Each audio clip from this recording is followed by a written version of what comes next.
My mother looked me dead in the eye through the FaceTime screen and said, "Zuri, no one needs you to come this Christmas."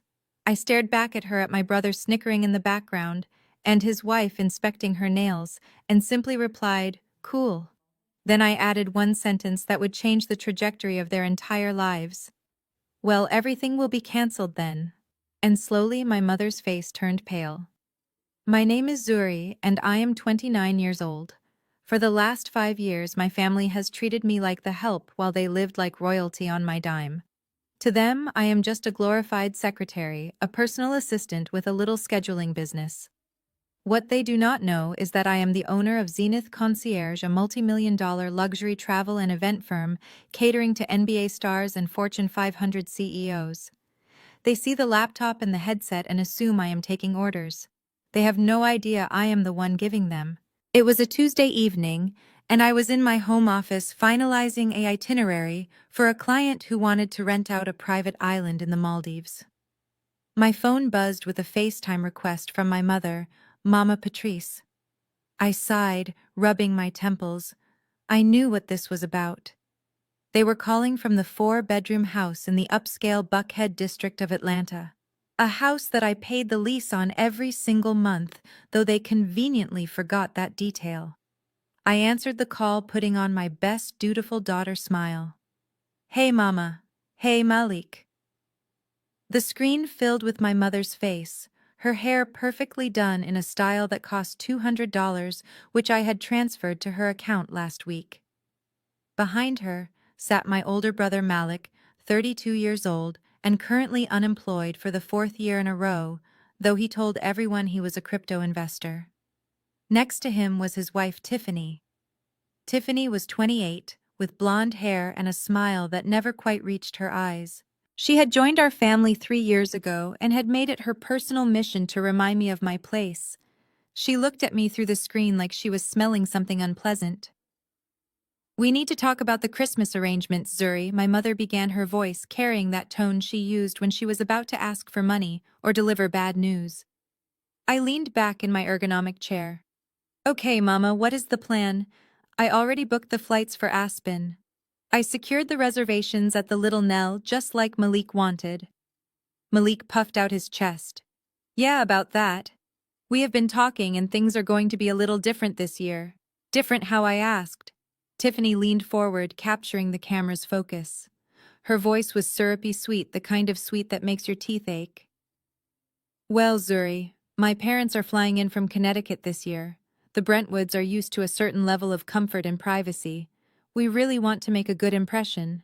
I waited for the punchline. "Okay, so we need to add 2 more seats to the reservation. I can call my contact at the airline."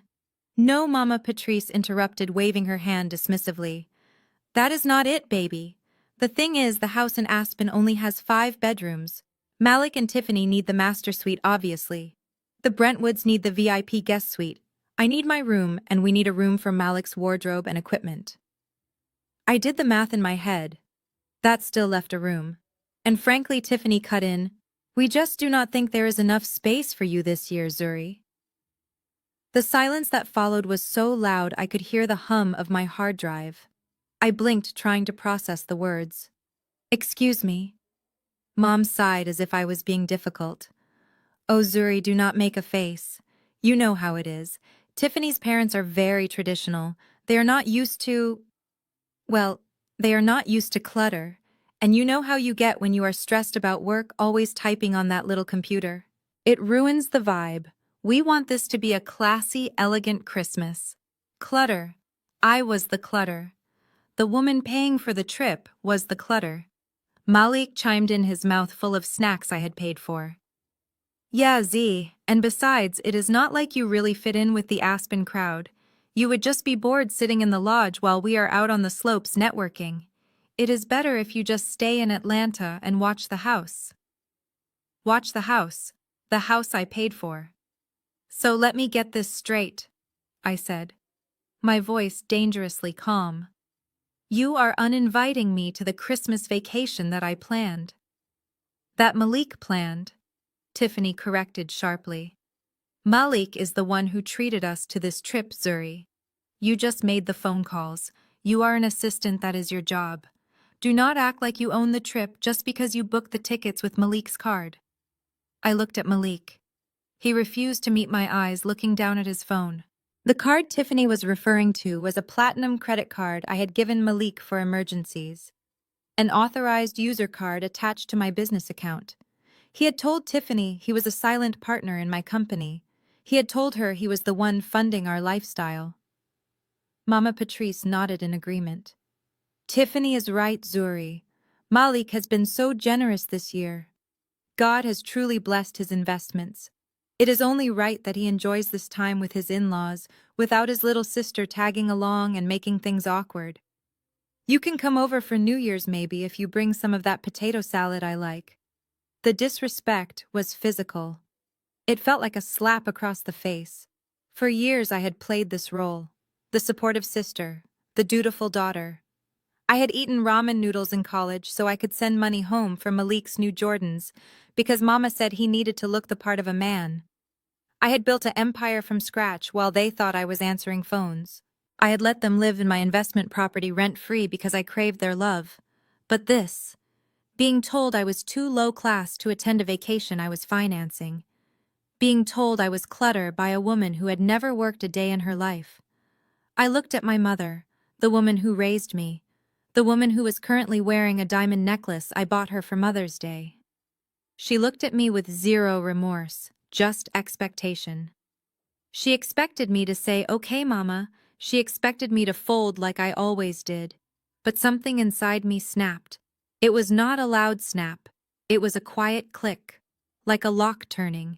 "Cool," I said. My mother blinked, surprised by my lack of begging. "Good. I am glad you are being mature about this, Zuri. Now make sure you send the itinerary to Tiffany's email and upgrade the Brentwoods to first class. We do not want them thinking we are cheap." Then I added the sentence. "Well, everything will be cancelled then."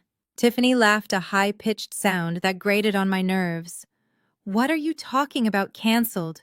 You cannot cancel it. Malik paid for it." I leaned into the camera, smiling a smile that did not reach my eyes. "Is that what he told you?" Malik's head snapped up, panic flashing in his eyes. "Zuri, do not start. Mom, tell her to stop being jealous." "Jealous," Mama Patrice huffed. "Zuri, you are just jealous because Tiffany is everything you are not. She is a wife, she comes from a good family. You are almost 30 and you are still single, working for other people. Do not try to ruin your brother's happiness just because you are miserable." "I am not ruining anything, Mama," I said, my voice steady. "I am just respecting your wishes. You said you do not want me there. You said I am clutter. You said I ruin the vibe. So I am removing myself from the equation. And since I am the one who pays for the flights, the resort, the private chef, and the black car service, if I'm not going, nobody is going." Tiffany turned to Malik, confused. "What is she talking about, babe? You said you paid for it. You showed me the receipt." Malik started sweating. "She is lying, Tiff. She is just trying to make me look bad." "Zuri, stop playing games. Send the tickets. I am not playing Malik. I picked up my other phone, my business line. I am calling my travel team right now. Protocol 0. That means total cancellation.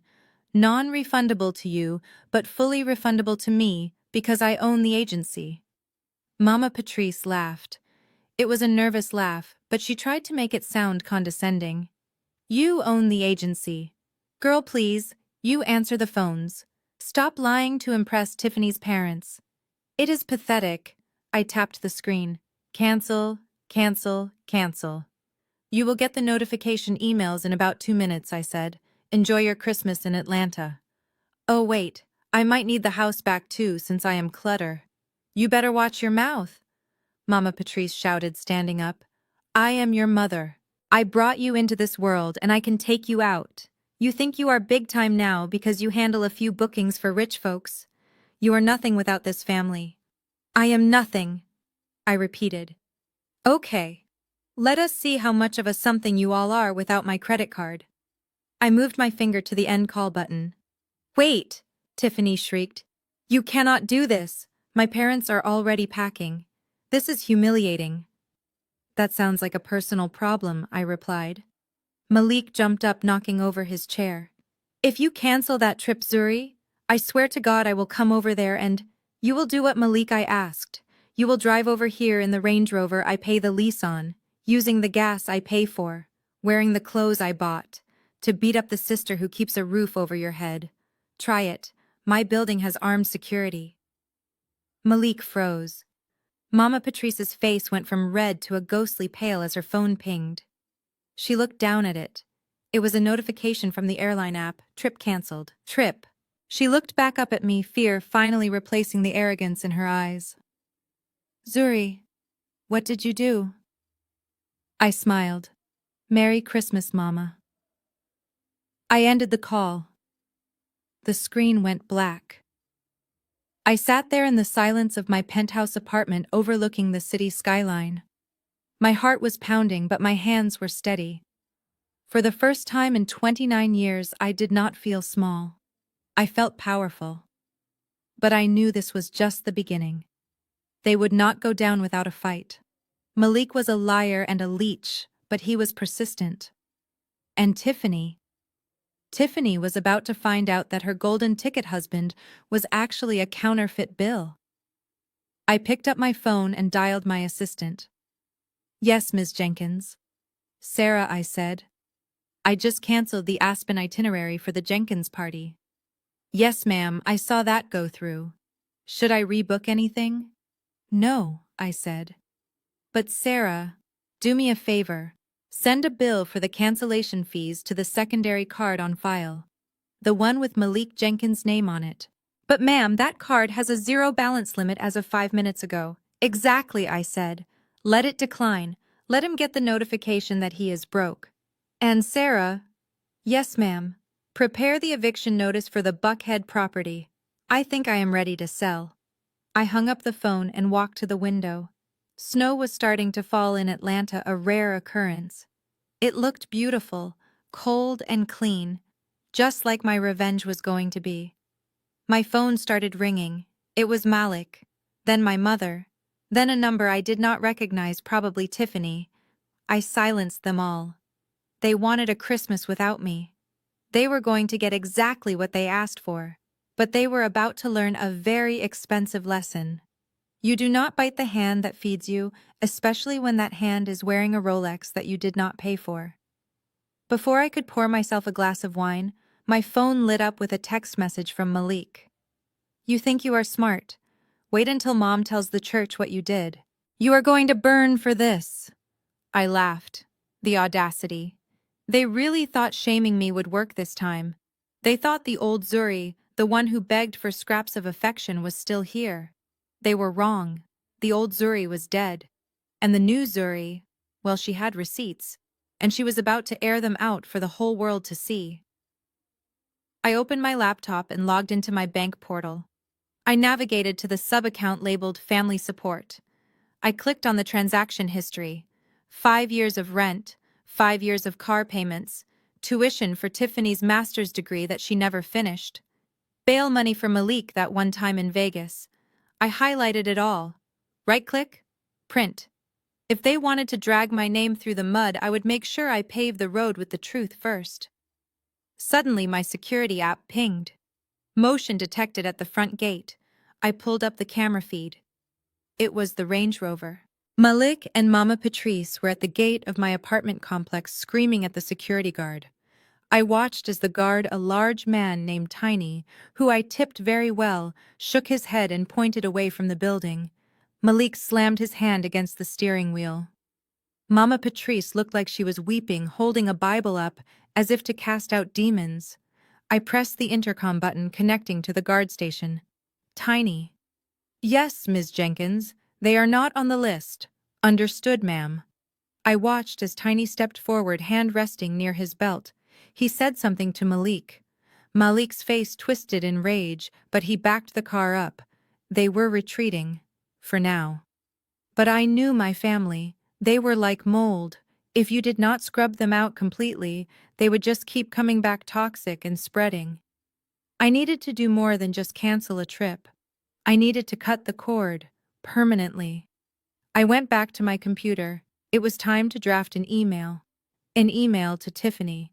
Because if there was one thing I knew about my sister-in-law, it was that she loved money more than she loved Malik. And once she found out the well was dry, the fireworks would really begin. Subject: the truth about Malik's assets. Attachment: payroll records Malik Jenkins. PDF. I hovered over the send button. This was the nuclear option. This would destroy his marriage. It would destroy the lie he had been living for 3 years. I thought about the way Tiffany looked at me. Clutter. I clicked send. Game on. I sat in my high-rise office, the city of Atlanta sprawled out beneath me like a circuit board of lights and concrete. My phone buzzed on the mahogany desk, vibrating against the glass surface. It was a notification from Instagram. Malik Jenkins is live. Against my better judgment, I slid the phone closer and tapped the screen. I needed to see the height of their delusion before I brought them crashing down to earth. The screen filled with Malik's face too close to the camera, his skin glistening with sweat and arrogance.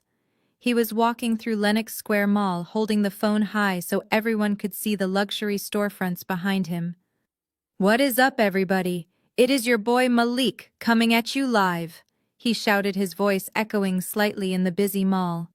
"We are just doing some last-minute shopping before we head out to Aspen." Yeah, you heard that right. Aspen, baby.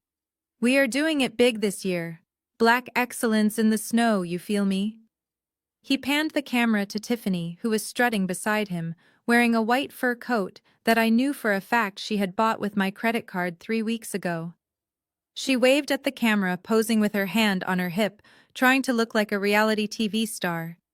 "Hey guys," she cooed, flipping her hair. "We are just getting some winter essentials. Malik is spoiling me as usual. We are flying first class, staying at the Little Nell. It is going to be so exclusive. Just family and real ones only." I watched as the comments rolled in. Fire emojis, people asking for money, people praising Malik for being such a provider.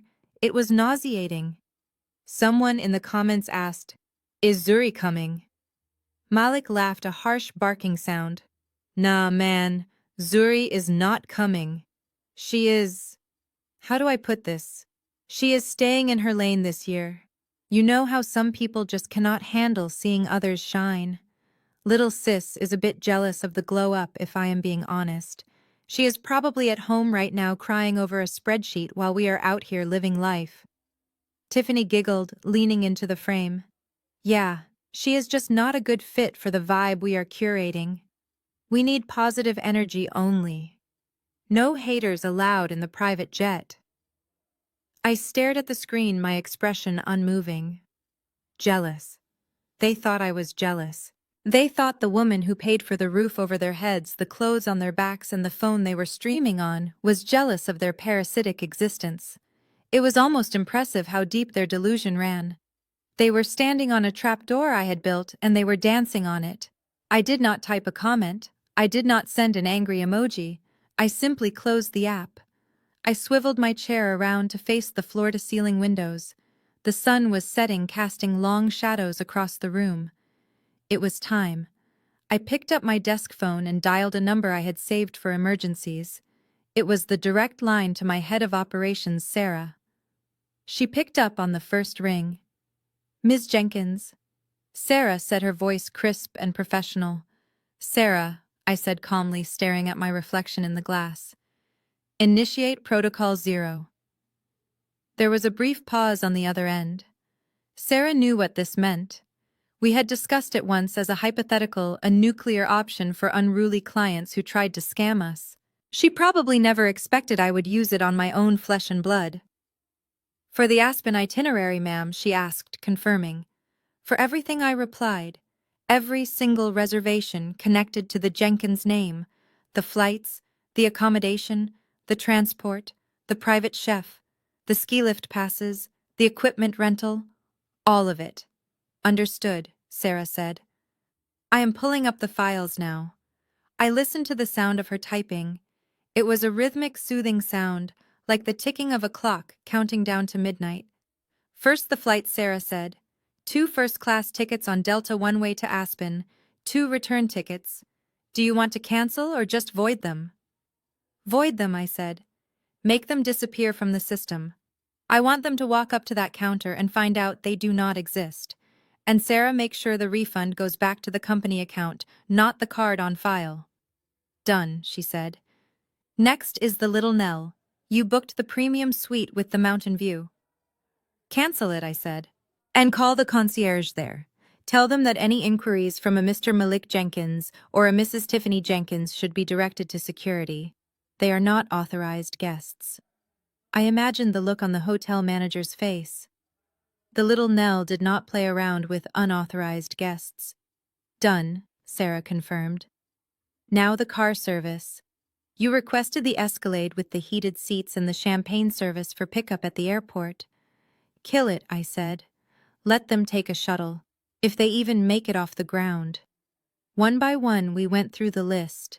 It was a dismantling of a fantasy, a systematic deconstruction of the lie my brother and his wife had been living.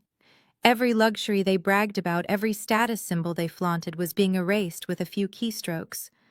It was surgical, it was cold, and it was absolutely necessary. And Sarah, I added as she finished the last cancellation. There is one more thing. Yes, Ms. Jenkins. The supplementary American Express Platinum card issued to Malik Jenkins, the one he is currently using to parade around Lenox Mall. I want you to lower the credit limit. To what amount, ma'am? Sarah asked. $500, 100. Zero, I said. Lower it to 0, and flag it as lost or stolen. There was a beat of silence, then Sarah's voice came back warmer this time. With pleasure, Ms. Jenkins. It is done. Thank you, Sarah. Take the rest of the night off. I hung up the phone and leaned back in my chair, closing my eyes. I took a deep breath, inhaling the scent of expensive leather and conditioned air. It was done. The safety net was gone. The illusion was shattered. Now all that was left was for gravity to do its work. I turned my attention back to my personal cell phone. I opened my banking app and set up a notification alert. I wanted to see it happen. I wanted to see the exact moment reality hit them. About 20 minutes passed. The sun had fully set now, and the city lights were twinkling below me like diamonds. I poured myself a glass of water, my throat dry from the tension. Then it happened. My phone buzzed. A single short vibration. I looked down. A banner notification from American Express stretched across the lock screen. Transaction declined. I unlocked the phone to see the details. Merchant Gucci Lenox Square. Amount $3,450.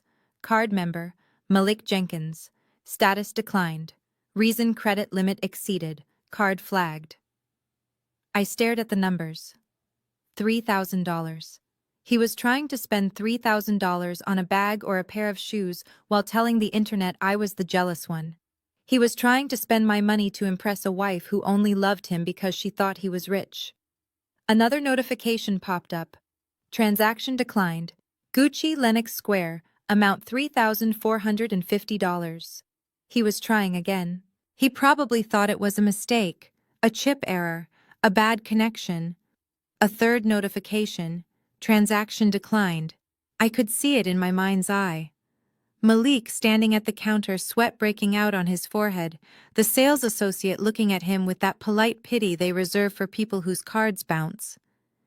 Tiffany standing behind him, her smile faltering, her eyes darting around to see if anyone noticed, the line of people behind them starting to shift and sigh. He would be tapping the card furiously. He would be telling them to run it again. He would be pulling out his phone to check the app, an app he did not have the login for because it was my account. I took a sip of water. The coolness of it felt good. The phone buzzed again. This time it was a text message. From Malik. Yo Zuri, call the bank. Something is wrong with the card. I am at the register and it is acting up. Fix it ASAP.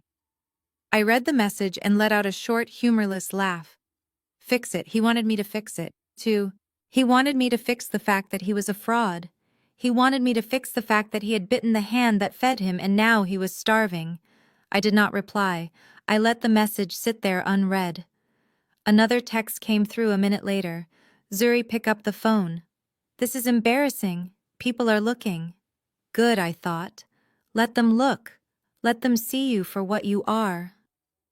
I watched the screen as a third text appeared. Zuri. I turned the phone over, placing it face down on the desk. I stood up and walked to the window, pressing my hand against the cool glass. Below me, the world kept moving. Cars drove by, people walked to dinner, life went on.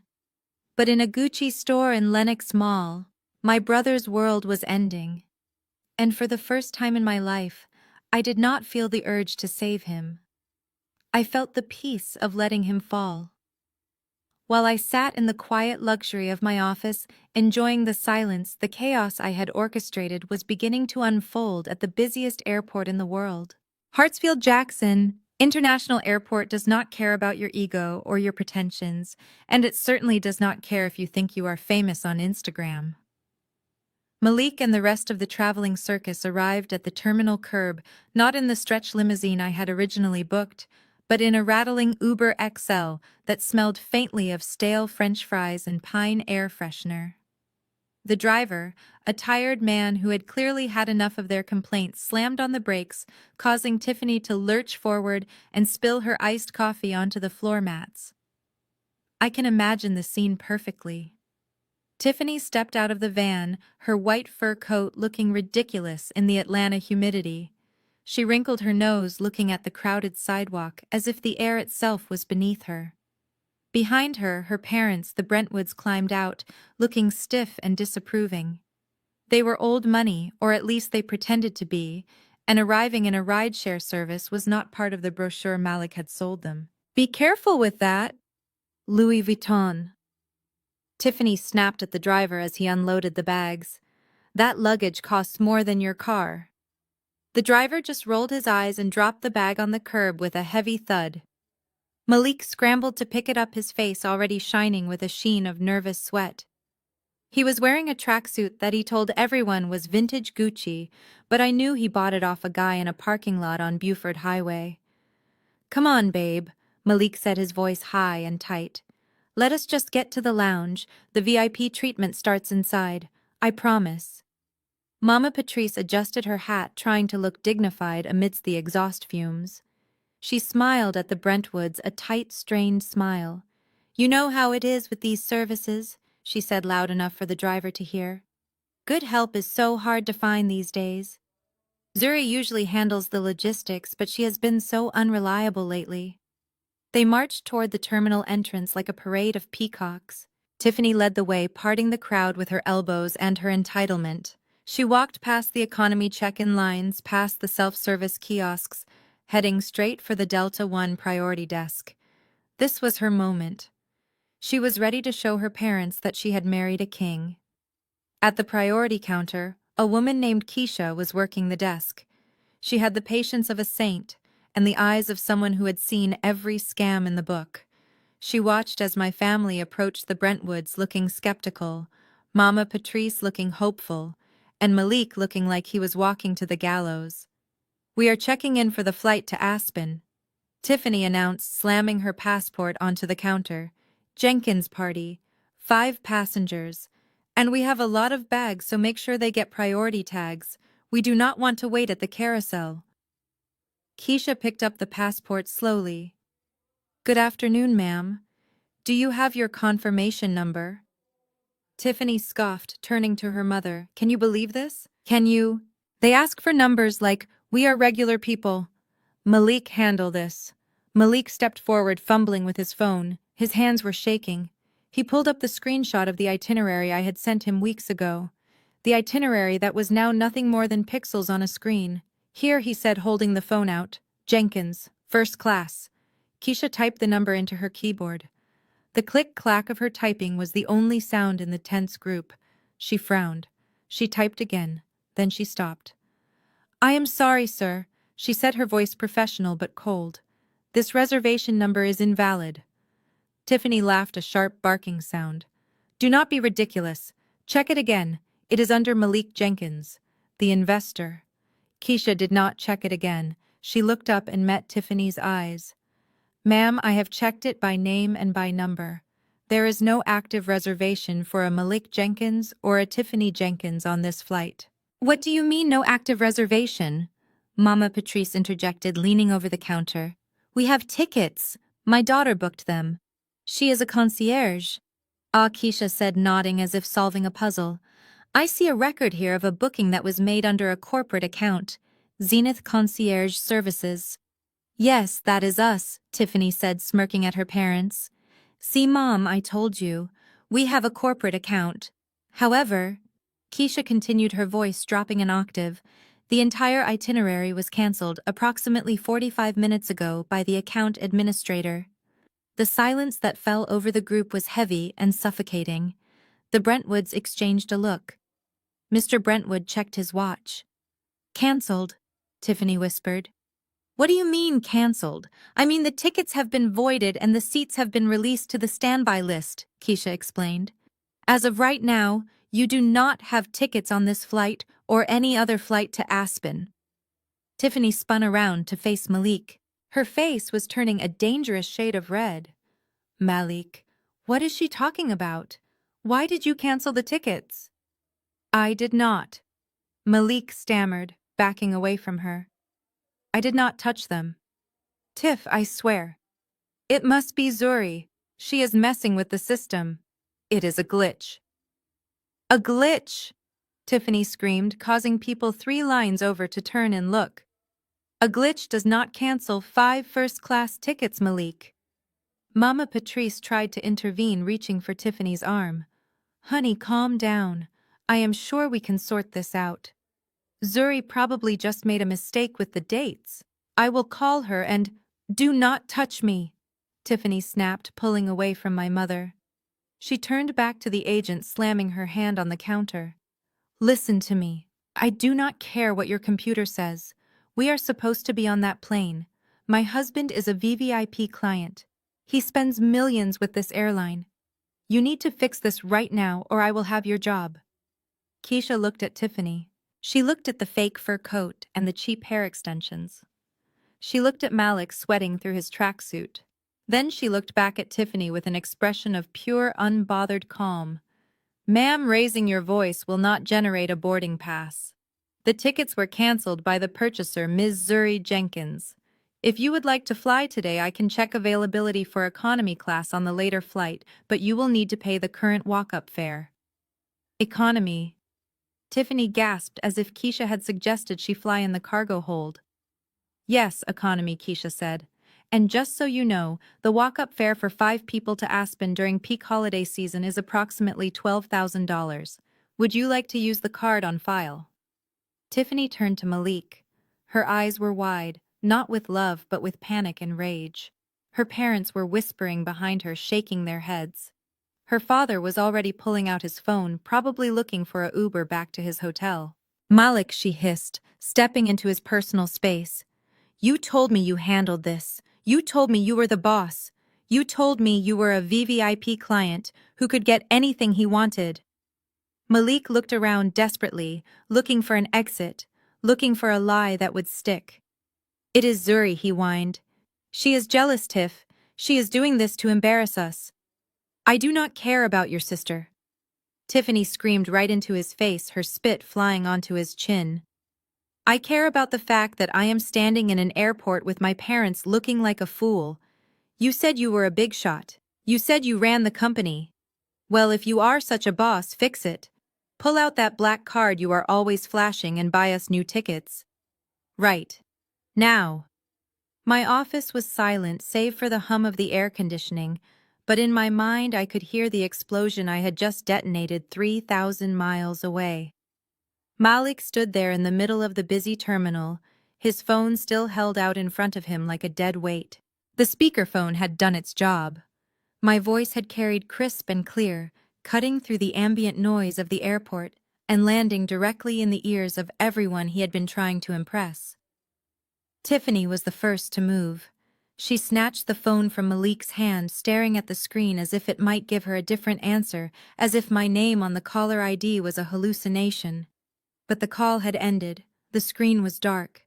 She looked up at Malik. Her eyes were wide-rimmed with smudged mascara, filled with a mixture of confusion and a dawning, terrible realization. The silence between them was louder than the announcements over the PA system. "What did she say?" Tiffany whispered, though she had heard every word. "What did she mean she pays for the ring?" Malik reached for her, his hands shaking. "Babe, listen to me. She's crazy. She's lying. You know Zuri. She's always been jealous of me. She's trying to ruin this." "Don't touch me," Tiffany shrieked, recoiling from him. She looked at the American Express card still sitting on the counter, the piece of black plastic that had been the symbol of her security, her status, her good catch. Now it looked like exactly what it was, a prop. Mr. Brentwood stepped forward.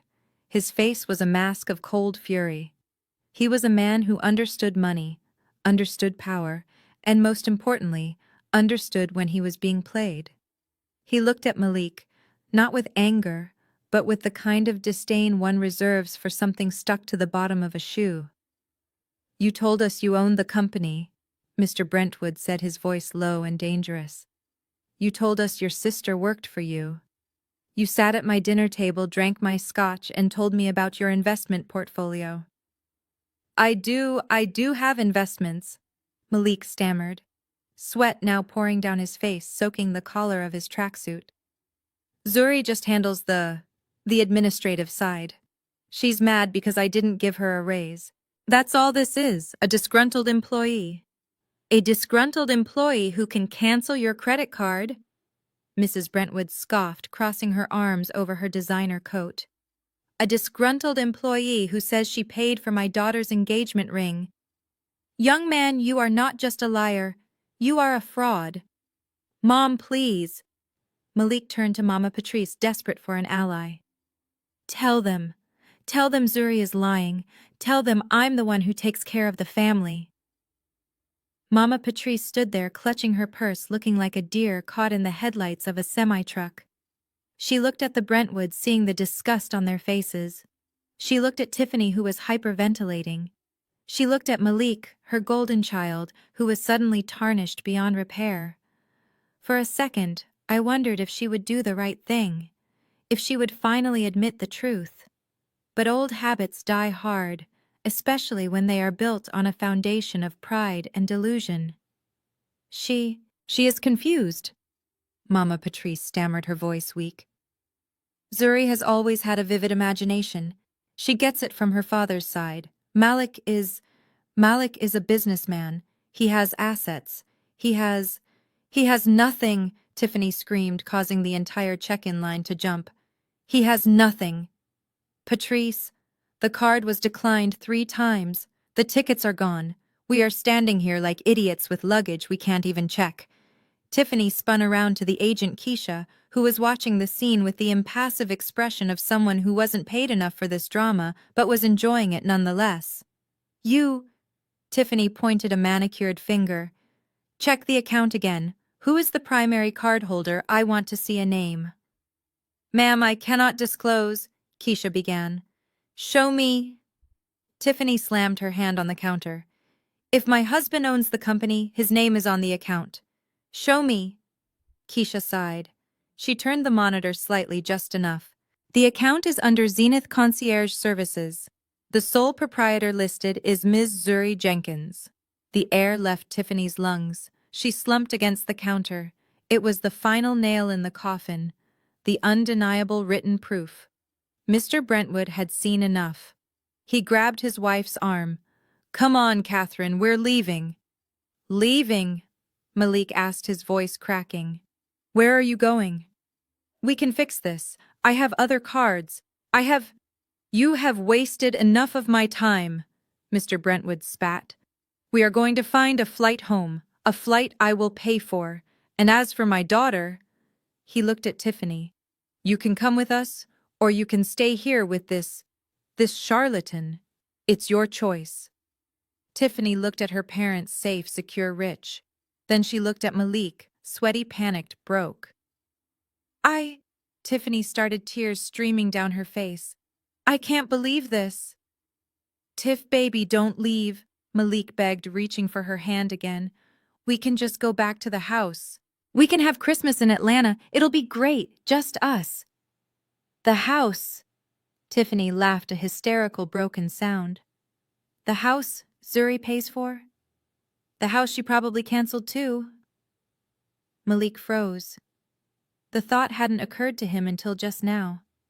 If I had canceled the trip, if I had canceled the card, what else had I done? Call her, Tiffany demanded. Call your sister back. Put her on speaker. I want to hear it from her. I want to know if I even have a home to go back to. She won't pick up, Malik said, looking at his phone like it was a bomb. Give it to me. Tiffany grabbed his phone. She hit redial. In my office, the phone rang again. I smiled. I knew they would call back. They always did. I let it ring twice, then answered. Hello? Zuri? Tiffany's voice was shaking. It's Tiffany. Tell me the truth.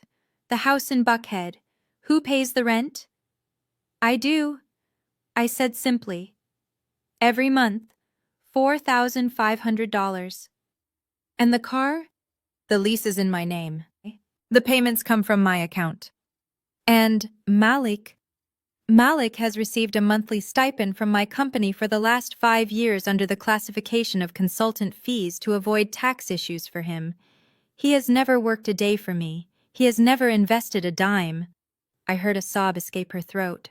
So it's all a lie. Everything. The business, the money, the lifestyle. It's all you. It's all me, Tiffany, I said. And since you called my brother a king and me clutter, I decided it was time to clean house. Speaking of which, you might want to find a hotel tonight. I have a feeling the locks on the Buckhead house are going to be changed by the time you get back. You evicted us. Consider it a lease termination due to non-payment of respect, I said. Happy holidays, Tiffany. Good luck with the divorce. I hung up.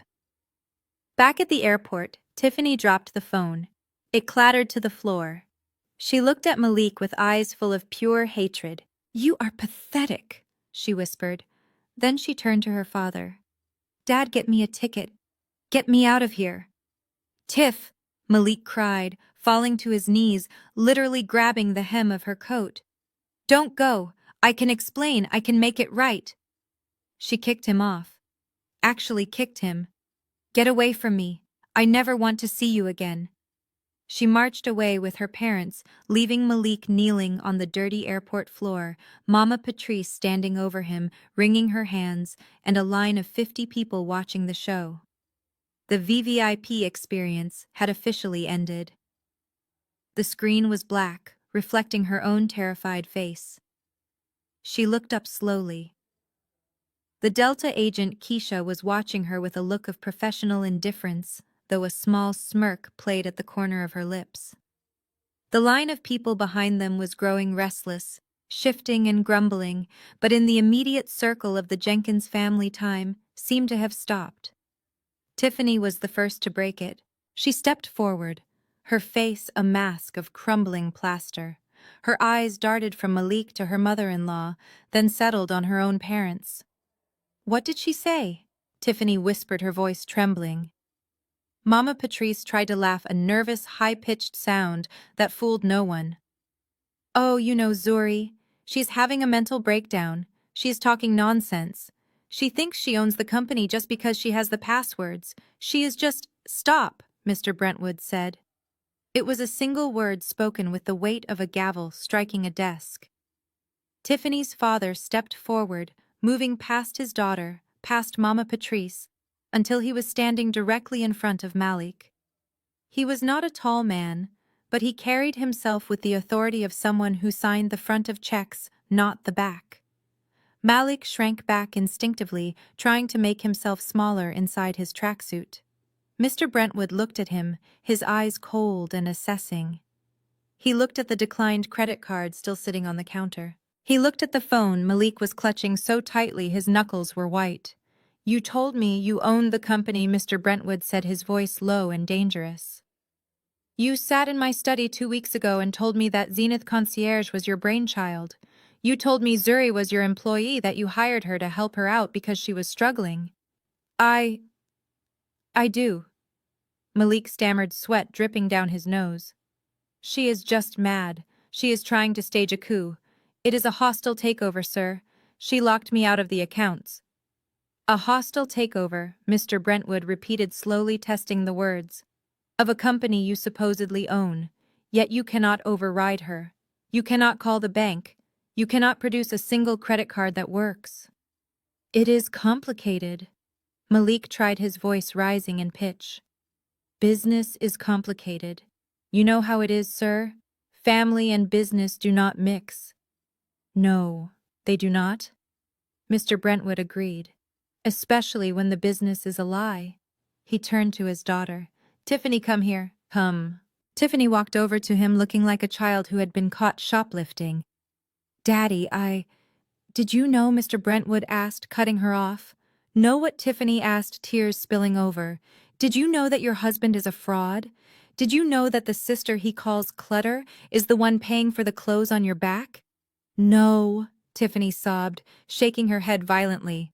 "No, Daddy, I swear. He told me he was rich. He showed me the bank statements." "Bank statements can be photoshopped," Mr. Brentwood said with a sneer. "Just like this trip. Just like this life." He turned back to Malik, who looked like he was about to vomit. "Your sister just said on speakerphone that she is the one paying the rent. She said she is the one paying for the cars, and judging by the fact that we are standing here with no tickets and no way to pay for them, I am inclined to believe her." "Now listen to me, boy." Mr. Brentwood stepped closer, his voice dropping to a whisper that was louder than a scream. "You are going to step away from my daughter. You are going to step away from this counter. And if I ever see you near my family again, I will not call the police.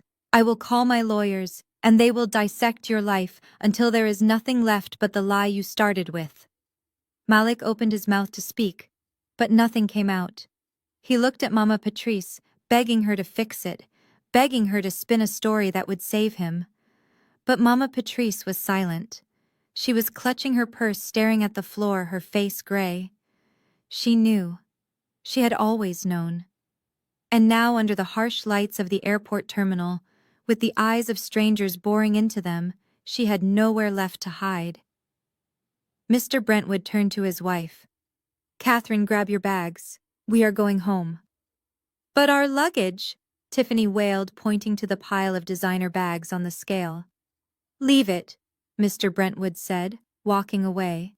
"It is probably fake anyway." Tiffany looked at Malik one last time.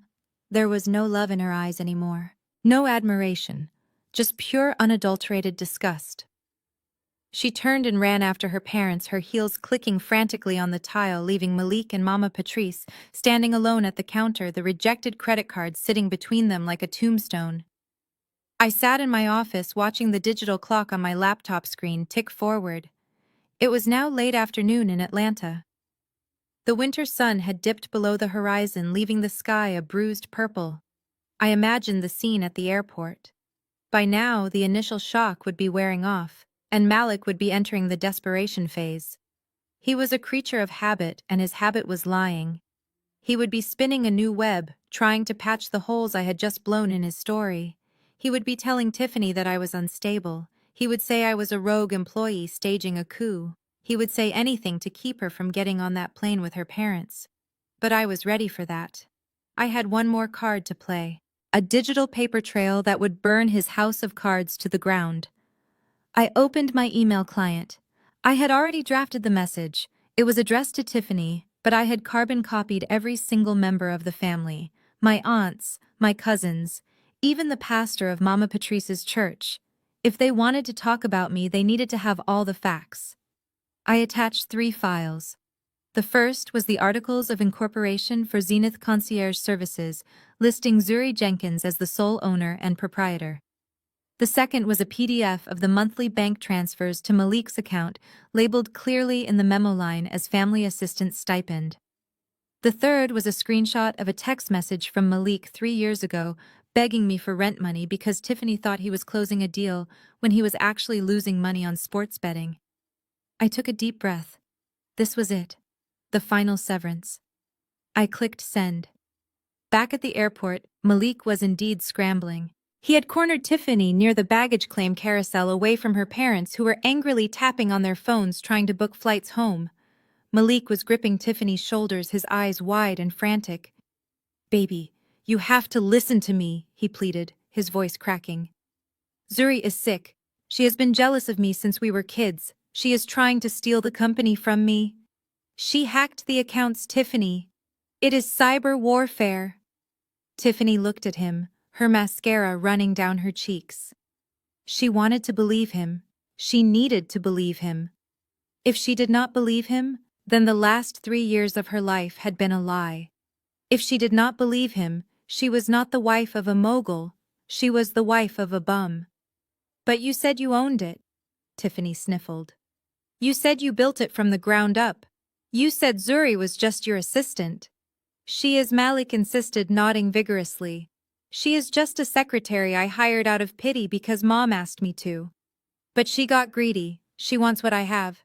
She wants you, Tiff. She is jealous of our love. She wants to destroy us because she is miserable and alone." Tiffany bit her lip, looking over at her parents. Her father was glaring at Malik like he wanted to strangle him. "I do not know, Malik," she said, her voice wavering. "Her dad said the card was in her name. The agent said she paid for everything. She forged the documents." Malik lied, the words spilling out of him like vomit. "She is good with computers, Tiff. She changed the names on the accounts to lock me out. I am going to sue her. I am going to have her arrested. Just wait. Once we get to Aspen, I will sort this all out. I have another account she does not know about." Tiffany hesitated. The mention of Aspen, the promise of another account, it was a lifeline. She reached for it. "Really?" she asked. "You can fix this?" "I swear on my life," Malik said, pressing his forehead against hers. "Just trust me, baby. It is you and me against the world. Zuri is just a hater." Just then Tiffany's phone pinged. It was a loud, cheerful chime that cut through the tension. Then another ping, and another. A chorus of notifications erupted from her purse. She pulled back from Malik, reaching for her phone. "Do not look at it," Malik said, a sudden panic seizing him. "It is probably just her sending more lies. Do not even give her the satisfaction." But Tiffany was already looking. Her screen was lit up with an email notification. The subject line read, "Urgent financial disclosures regarding Malik Jenkins." She frowned. "It is from Zuri." And she copied everyone. "My mom, your mom, Pastor Jones." Malik tried to grab the phone. "Delete it, Tiff. Do not open it. It is a virus. She is trying to hack your phone too." But Tiffany turned away, shielding the screen with her body. Curiosity and fear warred in her chest, but curiosity won. She tapped the email. She opened the first attachment. It was a legal document. State of Georgia, Articles of Incorporation, Zenith Concierge Services, owner Zuri Jenkins, shares 100%. She scrolled down. Malik Jenkins listed as nothing. He was not an officer, he was not a partner, he was not even an employee. She opened the second attachment. It was a spreadsheet, a payroll record. Date November 1st. Payee Malik Jenkins, amount $2,000. Memo unemployment assistance, allowance. Date October 1st. Payee Malik Jenkins, amount $2,000. Memo rent support. Date September 1st. Payee Malik Jenkins, amount $2,000. Memo car note coverage. There were pages of it. 5 years of payments. Every single dime he had ever spent. Every dinner he had bought her. Every gift he had given her. It was all there listed under charity. And then she saw the third attachment. The screenshot. Malik to Zuri. "Please sis, I need the money. Tiff thinks I closed the crypto deal, but I lost it all on the Hawks game.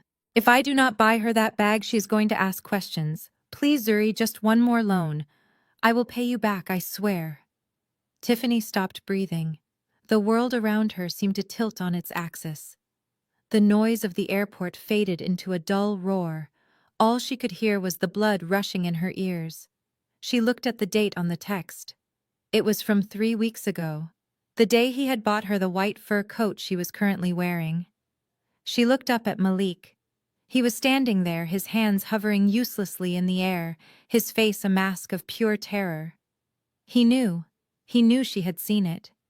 "It is fake," he whispered, his voice barely audible. "She photoshopped it." Tiffany looked down at the coat. She felt the weight of it on her shoulders. It felt heavy. It felt dirty. It felt like a costume she had been wearing in a play she did not know she was auditioning for. She looked at her wedding ring. The ring Malik had told her cost $20,000. She wondered now who had really paid for it, or if it was even real. "You never had a job," she said, her voice flat and devoid of emotion. "Tiff, please," Malik begged, stepping forward. "You have been unemployed for 5 years," she continued, her voice rising. "You have been living off your sister. You have been taking an allowance like a child." "It is a stipend," Malik cried. "It is a management fee. It says unemployment assistance." Tiffany screamed, holding the phone up to his face. "It says charity, Malik. Your sister pays you to exist." People were stopping now. The Brentwoods had walked back over, drawn by their daughter's screams. Mrs. Brentwood looked at the screen over Tiffany's shoulder and gasped, covering her mouth with her hand. "Oh my God," Catherine whispered. "He is destitute." Tiffany scrolled to the bottom of the email where I had written a short note. "Tiffany, I thought you should know who you really married. The car is leased in my name. The house is leased in my name. The clothes on his back were paid for by my company. As of today, all support has been cut off. He has 0 assets, 0 income, and 0 ownership in anything. Good luck." Tiffany dropped the phone. It clattered to the hard terrazzo floor, cracking the screen. She looked at Malik. She looked at the man she thought was her ticket to the good life, the man she thought was a king. And all she saw was a jester in a cheap tracksuit. "You are disgusting," she spat. She did not cry this time. She did not wail. She just started taking things off. She took off the white fur coat and threw it at him. It hit him in the chest and slid to the floor. She took off the diamond earrings he had given her for her birthday. She threw them at his feet. She took off the engagement ring. She looked at it for a second, a sneer curling her lip. Then she threw it as hard as she could. It bounced off his forehead and skittered away under a row of seats. "I want a divorce," she said. Tifno Malik fell to his knees again, grasping at air. "We can work this out. I can get a job. I can fix this." "You cannot fix being a loser," Tiffany said. She turned to her father. "Daddy, get me out of here. I do not care where we go. Just get me away from him." Mr. Brentwood nodded, his face grim. He put his arm around his daughter, shielding her from the stares of the crowd. He looked at Malik one last time with eyes that promised legal retribution. "Do not follow us," he said. They walked away, leaving Malik kneeling in a pile of discarded luxury goods, the cracked phone displaying his shame for the world to see. He was alone, truly alone. And in my office high above the city, I took another sip of wine and finally allowed myself to relax. The truth had set me free. And it had buried him. The airport terminal, usually a place of transit and excitement, had transformed into a prison of fluorescent lights and the smell of stale grease. With the black Amex card flagged as stolen and my personal Uber account locked against unauthorized users, the Jenkins family found themselves in a situation they had not experienced in years. They were stranded. The private Escalade I had booked was long gone, having received the cancellation notice hours ago. The first-class lounge was a fortress they could not breach. And so the great Aspen migration ended not on the ski slopes, but at a sticky table in the back of the Hartsfield-Jackson food court. It was a scene of devastating humiliation. The Brentwoods sat on one side of the Formica table, their posture rigid, their faces masks of aristocratic disgust. They picked at their salads with plastic forks as if they were eating nuclear waste. Across from them, Malik slumped over a tray of lukewarm fries, his tracksuit now stained with sweat and the shame of 1,000 lies. Mama Patrice sat next to him, clutching her purse like it contained the last shred of her dignity, refusing to make eye contact with anyone. The air around the table was thick enough to choke on. People walked by, dragging their luggage, oblivious to the Greek tragedy unfolding next to the trash cans. But for the 5 people at that table, the world had shrunk down to this moment of reckoning. Mr. Brentwood finally broke the silence. He wiped his mouth with a paper napkin and dropped it onto his tray. "So let me get this straight," he said, his voice cutting through the din of the food court. "You have no job. You have no company. You have no assets. And you brought my daughter and us to the airport to fly on a plane you could not pay for, to stay in a hotel you did not book." Malik did not look up. He stared at his fries, as if they held the secrets of the universe. "I can explain, sir," he mumbled. "It was a liquidity issue. My assets are tied up in—" "Stop it, Mr." Brentwood snapped, slamming his hand on the table. "Just stop lying. For once in your miserable life, stop lying. We saw the email, Malik. We saw the payroll records. You are on an allowance, a grown man on an allowance from his little sister." Mrs. Brentwood chimed in, her voice dripping with venom. "It is not just that he is broke, Harold. It is the deception, the audacity. To sit in our home, to eat our food, to look us in the eye and pretend to be our equal. You are nothing but a low-class scammer, a grifter, you and your mother both." Mama Patrice's head snapped up. "Now wait just a minute," she said, her voice trembling with indignation. "You can talk about Malik if you want, but do not you bring me into this. I am a woman of God. I raised my children with values. We are a respectable family." "Respectable?" Mrs. Brentwood laughed, a harsh, cruel sound. "You knew. You stood there at the check-in counter and watched him lie. You tried to cover for him. You are not a victim here, Patrice. You are the architect. You raised a con artist because you are one too." "That is enough," Mama Patrice said, clutching the gold cross around her neck. "The devil is busy today, I see. He is trying to tear this family apart, but I know that God will provide. He always has. This is just a test of our faith. We will overcome this. Zuri has hardened her heart, but the Lord will touch her, and she will see the error of her ways. She will come back and apologize and fix this mess." Mrs. Brentwood stared at her. Her eyes narrowed into slits. "You think God is going to fix this?" she asked quietly. "You think God is going to pay off the credit card debt your son racked up in my daughter's name? You think God is going to refund the time we wasted on this trashy family? He makes a way out of no way, Mama." Patrice recited, her eyes closing as if in prayer. "We just need to pray. We need to join hands and—" Mrs. Brentwood moved faster than anyone expected. She grabbed her cup of ice water, the condensation dripping down the sides, and in one fluid motion, she threw the contents directly into Mama Patrice's face. The water splashed across Mama Patrice's expensive makeup, soaking her silk blouse and dripping from her chin. She gasped, her eyes flying open in shock. The cold water hit her like a slap of reality. "Do not you dare quote scripture to me while you are picking my pocket," Mrs. Brentwood hissed, leaning across the table. "God did not book those tickets. God did not max out those credit cards. And God certainly did not raise a son who steals from women. You are a hypocrite, Patrice, and you are wet." The food court went silent around them. A group of teenagers at the next table stopped mid-laugh, phones raised to record the drama. Malik sat frozen, his mouth hanging open, watching the water drip from his mother's nose. Mama Patrice sputtered, wiping at her eyes with a useless paper napkin. You assaulted me. I will sue you." "With what money?" Mr. Brentwood asked coldly. "You cannot even afford a ride home." Tiffany had been silent this whole time. She sat at the end of the table, staring at the cup of soda in front of her. The ice had melted, leaving a watery brown liquid. She looked at Malik. She looked at his slumped shoulders, his averted eyes, the way he let his mother fight his battles. She looked at her own hand.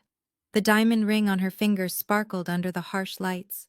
It was a big ring, flashy. Malik had told her it was a custom design imported from Belgium. Now she wondered if it was glass. She wondered if Zuri had paid for it, or worse, if he had bought it at a pawn shop with money he stole from her own purse. She started to twist the ring. It was tight on her finger, a symbol of the suffocating lie she had been living. She twisted it over the knuckle, the metal scraping against her skin. Tiff, Malik whispered, seeing what she was doing. "Baby, do not." Tiffany did not look at him. She pulled the ring off. She held it up to the light for a second, inspecting it with a look of profound disappointment. Then she dropped it. It fell into Malik's soda cup with a soft plop, disappearing into the dark liquid. "I want a divorce," Tiffany said, her voice devoid of any emotion. Malik stared at the cup. He stared at the ripples in the soda where his marriage had just drowned. "Tiff, please," he begged, reaching across the table.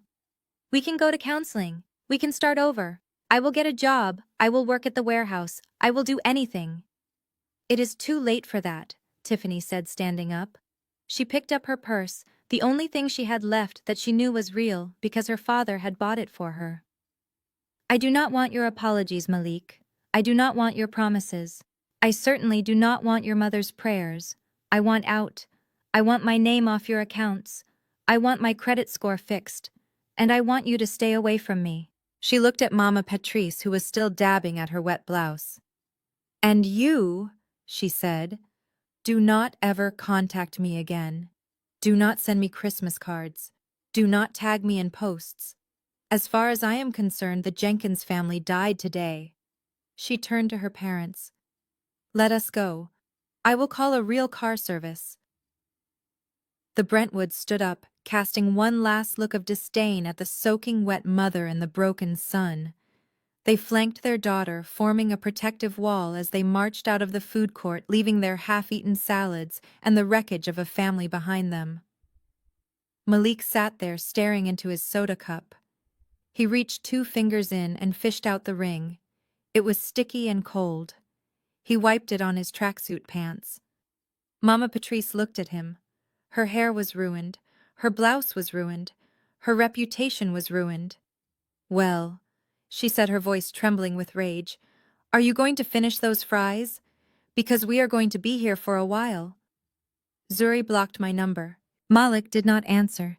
He just held the ring tight in his fist, squeezing it until it hurt, wishing he could squeeze the last 5 years out of existence. But the ring was hard and cold and real, just like the floor he was going to sleep on tonight. The taxi ride from the airport to the city center was a long, quiet journey through the freezing rain that had begun to fall over Atlanta. It was not the luxury SUV service my family was accustomed to, but a yellow cab with a suspension that groaned over every pothole and a heater that barely worked. Mama Patrice sat in the back seat, shivering in her damp blouse, the water Mrs. Brentwood had thrown on her slowly drying into a stiff, cold stain. Malik sat beside her, staring out the window at the blurred lights of the highway, his hands clenched into fists in his lap. They were not heading back to the house in Buckhead. They could not go there yet, not with the shame of the airport hanging over them like a shroud. They needed a target for their rage. They needed someone to blame for the ruin of their reputation and the collapse of their fantasies. And there was only one person responsible in their eyes: me. They directed the driver to my building, the Sovereign. It was one of the most exclusive addresses in the city, a glass spire that pierced the skyline. To them, it was just an apartment I rented, a place I lived in while I played secretary for rich people. They assumed I was living above my means, struggling to pay rent, probably using the money I supposedly stole from Malik to fund a lifestyle I did not deserve. "That is where she is, Mama." Patrice muttered, her voice raspy from crying and screaming. "Sitting up in that high tower laughing at us. She thinks she can humiliate her own mother and get away with it. She thinks she can lock her brother out of his own accounts and not face the consequences." We are going to teach her a lesson, Malik said, his voice low and menacing. I am going to make her turn the cards back on. I am going to make her call Tiffany and tell her it was all a prank, a sick joke. Zuri has always had a twisted sense of humor. Once I get in her face, she will fold. She always folds. The taxi pulled up to the curb in front of the building. The doorman, a stoic man named James, whom I tipped generously every Christmas, stepped forward to open the door, but Malik shoved it open before he could reach it.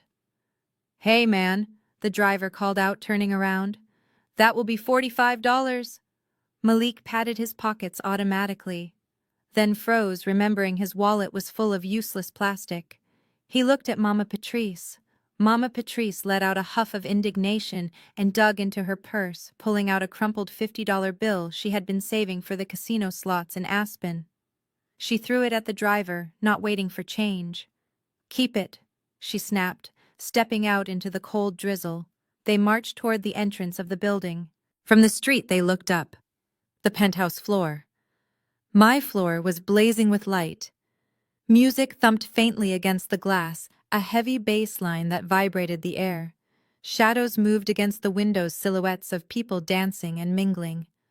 Look at that, Malik sneered, pointing up. She is throwing a party. While we are stranded at the airport eating garbage, she is up there partying. Probably spending my money, Mama Patrice added, adjusting her ruined blouse. Trying to impress those rappers she works for. Well, the party is over. They pushed through the revolving doors into the lobby. The lobby of the Sovereign was a masterpiece of marble and gold leaf, designed to intimidate anyone who did not belong there. A massive Christmas tree stood in the center, decorated with crystals and white lights. Mama Patrice marched straight toward the elevators, her heels clicking sharply on the stone floor. Malik followed close behind, chest puffed out, ready for a fight. Excuse me, a deep voice rumbled. They stopped. Standing in front of the elevator bank was the head of security, a man we called Big T. He was 6 feet 5 inches of muscle and professionalism, wearing a suit that cost more than Malik's entire wardrobe. He stood with his hands clasped behind his back, blocking the path with the immovability of a mountain. You cannot go up there, Big T said, his voice calm but firm. Do not tell me where I can go, Mama Patrice shouted, pointing a finger in his face. My daughter lives here, Zuri Jenkins. We are her family and we are going up to see her right now. Ms. Jenkins is hosting a private event, Big T replied, not blinking. She has left strict instructions, no unauthorized guests. And your names are not on the list. List? Malik scoffed, stepping forward, trying to look intimidating next to the giant man. We do not need to be on a list, we are blood. Now move out of the way before I make a scene. Big T looked down at Malik. He looked at the stained tracksuit and the desperate eyes. Sir, you are already making a scene, and if you take one more step, I will have to escort you out. Physically. Mama Patrice gasped, clutching her pearls. You would put your hands on a woman of God. You would stop a mother from seeing her child on Christmas. I am doing my job, ma'am, Big T said. Just then, the elevator doors pinged open. The sound of laughter and music spilled out into the quiet lobby, louder now. A group of people stepped out. Mama Patrice and Malik froze. They recognized the faces immediately. Walking out of the elevator was a starting point guard for the Atlanta Hawks, wearing a diamond chain that caught the lobby lights. Next to him was a platinum-selling R&B singer whose face was on billboards all over the city. They were laughing, holding gift bags stamped with the Zenith Concierge logo. Man, that was the best party of the year, the basketball player was saying. Zuri really knows how to throw down. Did you see that ice sculpture? The singer nodded, fixing her sunglasses even though it was night. She is the best in the business. I am booking her for my tour next year. No question. They walked past my frozen family, not even glancing at the wet woman and the man in the tracksuit, assuming they were just fans or delivery people. Malik's jaw dropped. He watched the celebrities walk out the front door into waiting black SUVs. He looked back at the elevator. She has celebrities up there, he whispered. In her apartment. She is wasting money, Mama, Patrice shrieked, her envy overriding her shock. She is spending every dime she has to show off. That is my money she is wasting. That is the money that should have gone to your business, Malik. She lunged for the open elevator door. Big T stepped sideways, blocking her path with his arm. Ma'am, I am warning you, Zuri Mama. Patrice screamed at the ceiling as if I could hear her 40 floors up. Zuri, get down here. I know you can hear me, you ungrateful child, you thief. You are throwing parties while your mother is on the street. The commotion was drawing attention. Residents walking their dogs stopped to watch. The concierge at the front desk picked up the phone, presumably calling the police. Suddenly, the other elevator door opened. The noise stopped. I stepped out. I was not wearing my office clothes anymore. I was wearing a floor-length emerald green gown that shimmered like liquid money. My hair was swept up, and I wore the diamond earrings I had bought for myself last year. I held a glass of champagne in one hand and a thick manila folder in the other. I stood there in the lobby light looking at them. I looked at my mother, her hair frizzed from the humidity, her face twisted in an ugly snarl. I looked at my brother, small and pathetic, his fists clenched at his sides. Well, I said, my voice echoing in the marble hall. If it is not the ghost of Christmas past and the ghost of future unemployment. Zuri. Mama Patrice breathed heavily, her chest heaving. How dare you? How dare you humiliate us like this? You have celebrities upstairs drinking champagne while we were eating at a food court. I took a sip of my drink.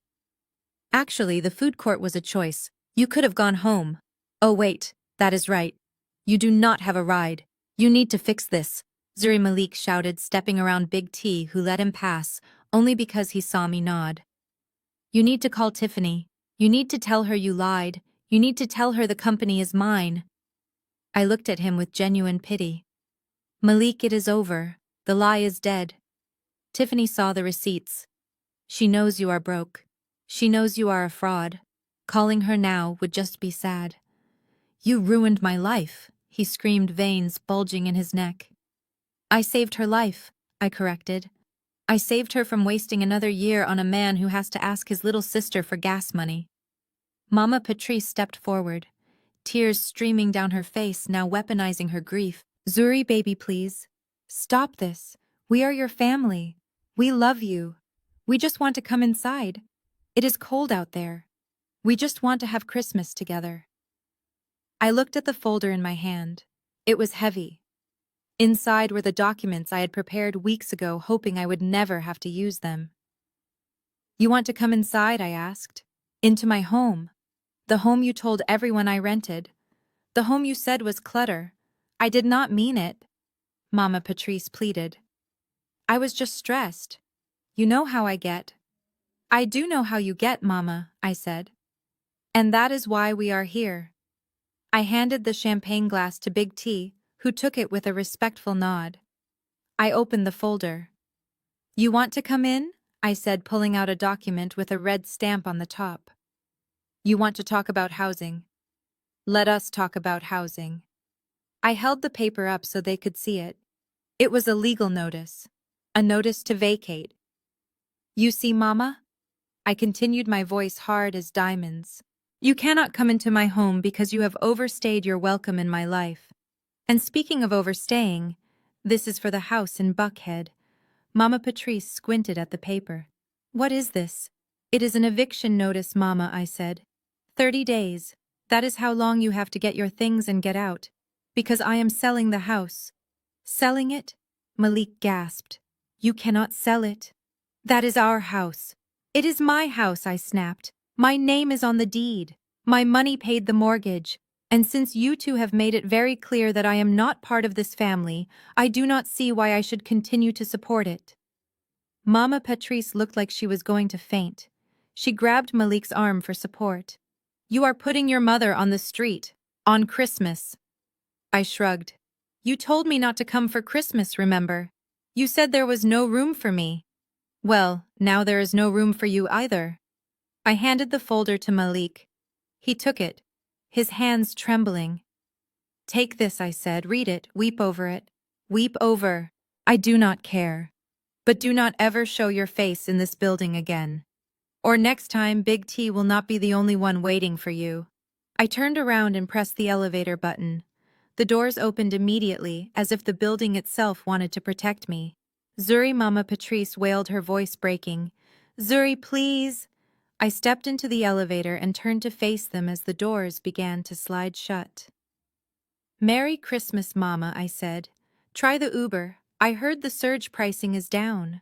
The doors closed, cutting off her screams, and leaving me in the silence of the lift, rising up toward the stars, leaving the debris of my past on the ground floor where it belonged.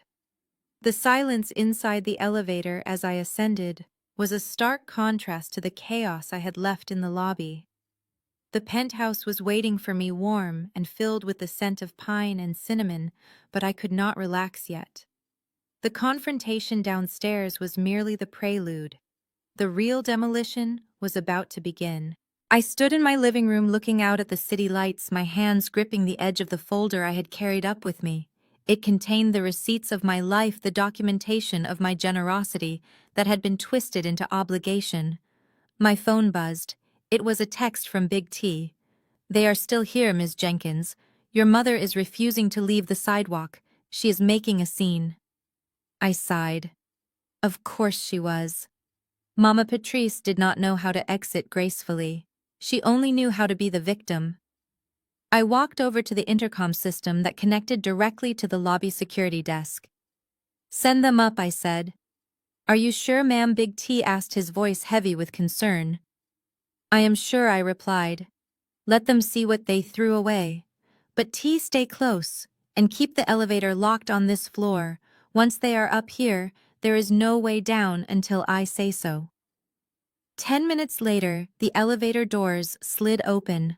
Mama Patrice and Malik stepped out looking like drowned rats. The rain had soaked through their clothes, leaving them shivering and miserable. They looked around my penthouse, their eyes wide with greed and resentment. The high ceilings, the modern art, the panoramic view, it was a world away from the life they thought I lived. Well, Mama Patrice sneered, her voice dripping with disdain. Is this where you hide your stolen money? Is this where you plot against your family? I did not offer them a seat. I did not offer them a towel. I stood in the center of the room like a judge in her courtroom. Stolen money. I repeated, my voice echoing slightly in the large space. That is funny, coming from the woman who is wearing a coat I paid for, carrying a purse I bought, standing in shoes I funded. I am your mother, she screamed, stepping forward, her finger pointing accusingly at me. I gave you life. You owe me everything. You have a responsibility to take care of me. You cannot just cut me off because you are having a tantrum. A tantrum, I laughed, a cold, bitter sound. You call this a tantrum? You uninvited me to Christmas. You told me I was clutter. You told me I ruined the vibe. And now you want to talk about responsibility. I walked over to the coffee table where I had laid out the documents from the folder. I picked up the first one. It was a thick sheaf of papers bound with a blue clip. Do you know what this is, Mama? I asked, holding it up. She squinted at it, suspicious. Some legal nonsense, I am sure. Just more lies to confuse us. It is the deed to the house in Buckhead, I said. The house you live in. The house you told Tiffany was yours. The house you told the church you bought with your investment dividends. I flipped to the last page. My signature was there, bold and clear. Zuri Jenkins. And do you see this name? I asked, pointing to it. It is not yours, Mama. It is mine. Every brick, every window, every blade of grass. It belongs to me. Mama Patrice stared at the paper, her face draining of color. But you said it was a family trust. You said it was for all of us. I said I bought it for the family, I corrected. I never said it belonged to you. I let you live there, rent-free, for 5 years. I paid the property taxes. I paid the insurance. I paid for the landscaping so you could host your garden club and pretend you were a lady of leisure. And this, I picked up another document. This is the title to the Cadillac Escalade. The one you drove here tonight. Or rather, the one you took a taxi from because you could not afford the gas. It is in my name too, Mama. Every single payment came from my account. Malik stepped forward, his eyes darting between the papers and my face. So what, he spat. You have money, big deal. You are supposed to share it.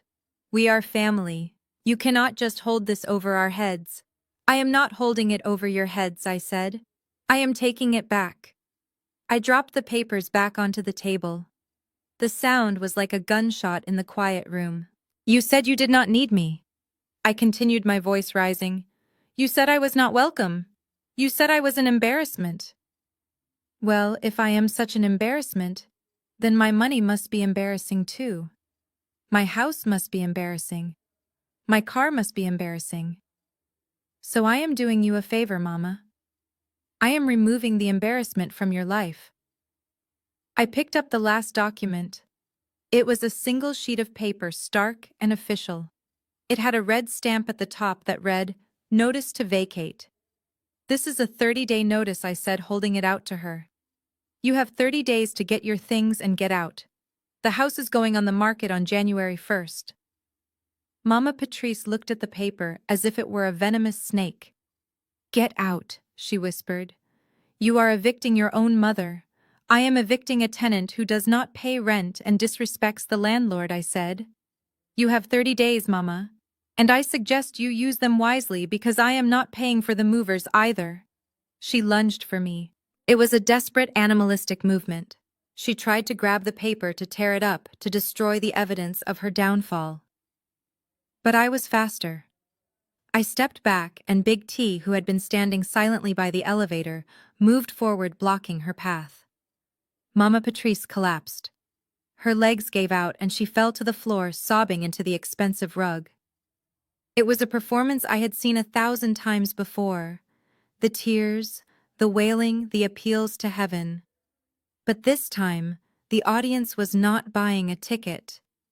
How can you do this? She howled, beating her fists against the floor. I am old. I am sick. Where will I go? Who will take care of me? Maybe Malik can take care of you, I suggested, looking at my brother, who was leaning against the wall looking like he wanted to disappear. After all, he is the man of the house, right? He is the big investor. Surely he can afford a nice apartment for his mother. Malik looked at his mother on the floor. He looked at me, standing tall and untouchable. And for the first time, I saw the realization in his eyes. He was nothing. Without me, he was just a man in a tracksuit with no skills, no money, and no future. You are cold, Zuri, he muttered. You are ice cold. I learned from the best, I said, looking down at my mother. Get up, Mama. The show is over. She looked up at me, her face streaked with mascara and snot. You will burn in hell for this, she hissed. Maybe, I replied, but at least I will have a roof over my head while I do it. Big T helped her up, his face impassive. He guided them back to the elevator. Mama Patrice was still crying, still cursing, still trying to bargain with a god she only called on when she needed a favor. Malik walked behind her, his head down, his spirit broken. As the doors closed, I saw my mother's face one last time. It was a mask of pure hatred and fear. She knew. She knew that the ride was over. She knew that she had pushed me too far, and now she was falling off the edge of the world she had built on my back. I stood there in the silence of my penthouse, the eviction notice still in my hand. I felt a strange lightness in my chest. It was not joy exactly. It was relief. The weight of their expectations, the burden of their ungratefulness, it was gone. I had cut the anchor, and now I could finally sail. I walked to the window and looked out at the city. The snow was falling harder now, covering the streets in a blanket of white. It looked clean. It looked new. I poured myself another glass of wine. 30 days, I whispered to the empty room. 30 days, and I am free. The silence in the penthouse was thick and heavy, like the calm before a tornado. Mama Patrice was still on the floor, sobbing into the Persian rug, her tears a mixture of genuine despair and calculated performance. Malik stood over her, his fists clenched so tight his knuckles were white, his eyes burning with a rage that had been simmering for years. "You think you are so smart?" He spat, his voice trembling. "You think because you have money now you can treat us like this? Like we are trash. We are your family, Zuri. We raised you." I looked at him. Really looked at him. I saw the fear behind the anger. I saw the little boy who had always gotten what he wanted, and the man who was terrified of losing it all. "Raised me." I asked, my voice quiet but sharp. "Is that what you call it?" "I call it survival. I call it dodging your punches and cleaning up your messes." I walked closer to him, my heels clicking on the hardwood floor. "Do you remember when I was 18, Malik? Do you remember the scholarship? The full ride to Spelman. The one I worked 4 years for. The one that was going to change my life." Malik flinched. He remembered. Of course he remembered. Mama Patrice looked up from the floor, her sobbing quieting to sniffles. "Zuri, do not bring up the past. That was a misunderstanding." "A misunderstanding?" I laughed, a harsh, broken sound. "You forged my signature on the withdrawal form, Mama. You told the admissions office I had decided to stay home to help with the family business." "What business, Mama?" "We did not have a business. We had debt." "I did it for the family," she whispered. "Malik needed a car. He needed to get to his auditions. He was going to be a star." "A star," I repeated. "He was going to be a rapper. And he needed a brand new Escalade to do it. So you took my tuition refund. You took the money that was supposed to pay for my books, my dorm, my future. And you bought him a car. A car he wrecked 3 months later driving drunk." Malik took a step forward, his face twisting. "It was an accident. The road was slick." "You were drunk, Malik," I snapped. "And I was the one who had to pay for the lawyer. I was the one who had to take out loans to pay for community college because my scholarship was gone. I was the one working 2 jobs while you played video games and waited for your big break." I took another step closer, until I was right in his face. "I never forgot, Malik, never forgot. Every shift I worked, every textbook I could not afford, every night I cried myself to sleep, wondering why I wasn't good enough. I remembered, and I promised myself that one day I would get it back. All of it. The money, the time, the respect. And now," I said, my voice dropping to a whisper, "I have collected. With interest." "You are a monster," Malik screamed. He lunged. It happened in slow motion. I saw his arm draw back, saw the intent in his eyes. He wanted to hurt me. He wanted to silence me. He wanted to erase the truth that was standing right in front of him. But he never made contact. Big T moved with a speed that defied his size. In one fluid motion he stepped between us, his hand shooting out to grab Malik's wrist mid-swing. There was a sickening crack as he twisted Malik's arm behind his back, forcing him to his knees. Malik howled in pain, his face pressed against the floorboards. "Let me go! You broke my arm!" Big T looked down at him, his face impassive. "I restrained you, sir. If you continue to resist, I will have to escalate." Mama Patrice scrambled to her feet, screaming. "Let him go! You are hurting him! Zuri, tell him to stop. That is your brother. He tried to hit me, Mama," I said, my voice devoid of emotion. "He tried to assault me in my own home. And you are worried about him. Of course you are." I looked at Big T. "Call the police." Big T nodded, pulling a radio from his belt. "Dispatch, we have a code 3 in the penthouse. Intruder restrained. Requesting immediate police assistance." "No, Mama." Patrice wailed, grabbing my arm. "Zuri, please. Not the police. He has priors. If he goes back in, he won't come out." "Then maybe he should have thought about that before he tried to punch me," I said, pulling my arm away. The minutes that followed were a blur of noise and chaos. Malik struggling and cursing on the floor, Mama Patrice pleading and praying, Big T standing like a statue, his grip unyielding, and me standing by the window watching the snow fall, feeling a cold numbness spreading through my chest. When the elevator doors opened again, it wasn't celebrities or guests. It was two officers from the Atlanta Police Department. They stepped into the penthouse, their hands on their holsters, taking in the scene. "What is the situation here?" the older officer asked, looking from Big T to Malik. Big T released Malik, who stayed on the floor cradling his arm. This individual attempted to assault the homeowner, Ms. Jenkins. I intervened to ensure her safety. The officer looked at me. "Is this true, ma'am?" "Yes," I said. "He broke into my building. He threatened me, and then he tried to attack me. I want to press charges." "Zuri no Mama," Patrice screamed, lunging for the officer. "He did not mean it. It is a family dispute. She is lying." The officer stepped back, putting a hand up. "Ma'am, step back, or you will be joining him." They hauled Malik to his feet. He looked small now, defeated. The bravado was gone, replaced by the terrified realization of what was happening. He looked at me, his eyes pleading. "Zuri, please, do not do this. I am sorry." I looked at him. I looked at the brother I had protected for so long, the brother I had sacrificed my dreams for, and I felt nothing. "I am sorry too, Malik," I said. "Sorry I did not do this sooner." The officers handcuffed him, reciting his rights in a monotone voice. "You have the right to remain silent.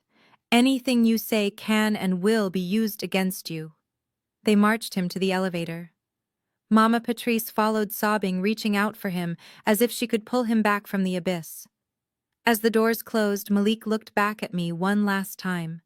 His eyes were full of hate, full of fear, and full of the knowledge that he had finally pushed me too far. I stood in the empty penthouse, the silence rushing back in to fill the void. The party was over. The guests were gone. My family was gone. I walked over to the coffee table and picked up the eviction notice that had fallen to the floor during the scuffle. It was wrinkled now, stained with a drop of wine. I smoothed it out. 30 days. I walked to the window and pressed my hand against the glass. Below me, the police car lights flashed red and blue, illuminating the snow. They were taking him away. Taking away the golden child. Taking away the burden I had carried for 29 years. I took a deep breath, inhaling the scent of freedom. It was cold. It was sharp. And it was the sweetest thing I had ever tasted. The steel door slammed shut with a sound that vibrated through the fillings in Malik's teeth. It was a sound of finality, a sound that marked the boundary between the life he thought he deserved and the reality he had been running from for 5 years. He was not in a luxury suite at the Little Nell. He was not sipping aged cognac by a fireplace. He was in a holding cell at the Fulton County Jail on Christmas Eve, and the only thing he was sipping was the metallic taste of his own blood, where he had bitten his tongue during the takedown. The holding cell smelled of bleach, stale sweat, and despair. It was crowded, filled with men who had made bad choices or had bad luck, but none of them looked as out of place as Malik. He was still wearing his tracksuit, though the officers had taken the drawstring from the pants and the laces from his shoes, leaving him shuffling around like a toddler. His arm throbbed with a dull ache where Big T had twisted it, a constant reminder of how easily his physical strength had been overpowered by a professional. He needed to get out. He needed bail. The judge had not seen him yet, but the booking officer had mentioned a bond schedule. It was money. Everything was just money. And Malik always had money, or at least he always had access to it. He pushed his way to the wall phone. His hands were shaking, not just from the cold, but from a withdrawal of adrenaline. He dialed the only number that mattered. Zuri. It rang once, twice, then a click. "The number you have dialed is not accepting calls at this time."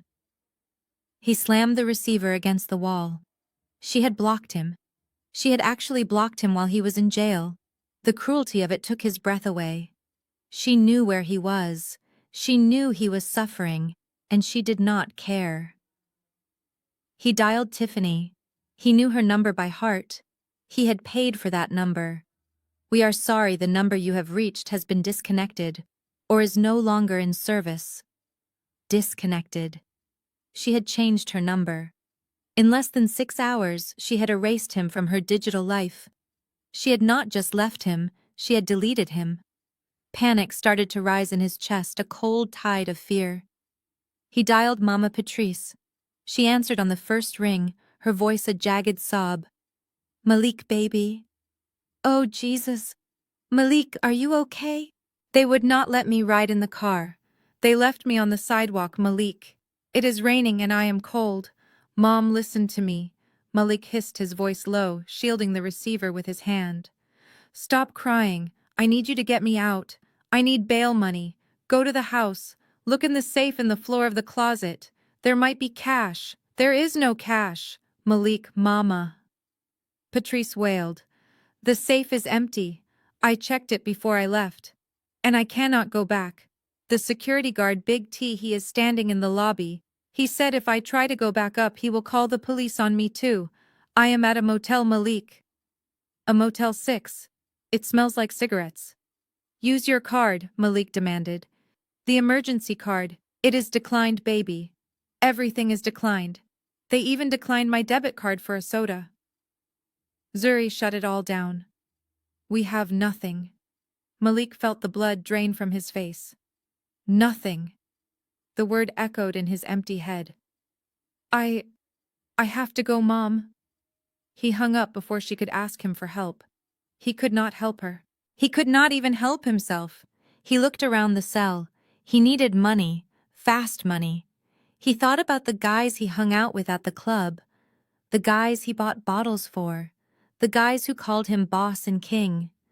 They always talked about loyalty. They always talked about having each other's backs. He dialed D-Rock. D-Rock was a promoter, a guy who always had a roll of cash and a connection. Malik had let D-Rock stay in the guest house for a week last summer when his girl kicked him out. D-Rock owed him. "Yo, who this?" "It is Malik, man." There was a pause, then a low chuckle. "Malik, the crypto god." "What is up, fam? Why you calling from a collect line? You lose your phone in the snow in Aspen." "Nah, man. Listen," Malik said, trying to keep the desperation out of his voice. "There was a mix-up. Banking error. My accounts are frozen for security reasons because of the large transactions. I am stuck in county, man. I need a bond. It is a few grand." "I will hit you back double next week when the bank opens," Double D-Rock said. "That sounds good. That sounds real good." "Yeah, man," Double Malik promised. "Just come get me." There was a long silence on the line. Then D-Rock laughed. A loud, cruel sound that made the other men in the cell look over. "You think I am stupid, Malik?" "What?" Malik stammered. "No, man, We saw the email," D-Rock said, his voice turning hard. "Tiffany posted it on her story before she deleted her account. The payroll records, fam. Unemployment assistance. Allowance. You ain't got no frozen millions. You broke. You been broke." "That is fake." Malik pleaded, sweat stinging his eyes. "Zuri photoshopped it. She is hating on me." "Save it," D-Rock interrupted. "You sat in VIP with us drinking Ace of Spades, acting like you were Jay-Z and your little sister was paying the tab the whole time. That is clown behavior, man. You a clown." "D-Rock, please. Do not call this phone again," D-Rock said. "And if I see you in the city, you better have that 500 you borrowed for the strip club last month, or are we gonna have a problem?" Click. Malik stared at the receiver. The dial tone buzzed in his ear, mocking him. He tried one more number. JJ, his tennis partner, a guy who worked in finance. JJ picked up. "Hello, Jay, it is Malik." "Oh, Malik." The tone said everything. It was cold, distant, the voice of a man speaking to a telemarketer. "I am in a jam, Jay. I cannot help you," Malik, JJ said, cutting him off. "And honestly, you should lose my number. My firm does not like me associating with people under investigation for fraud." "Fraud," Malik whispered. "Word travels fast," JJ said. "Your sister is a respected businesswoman, Malik.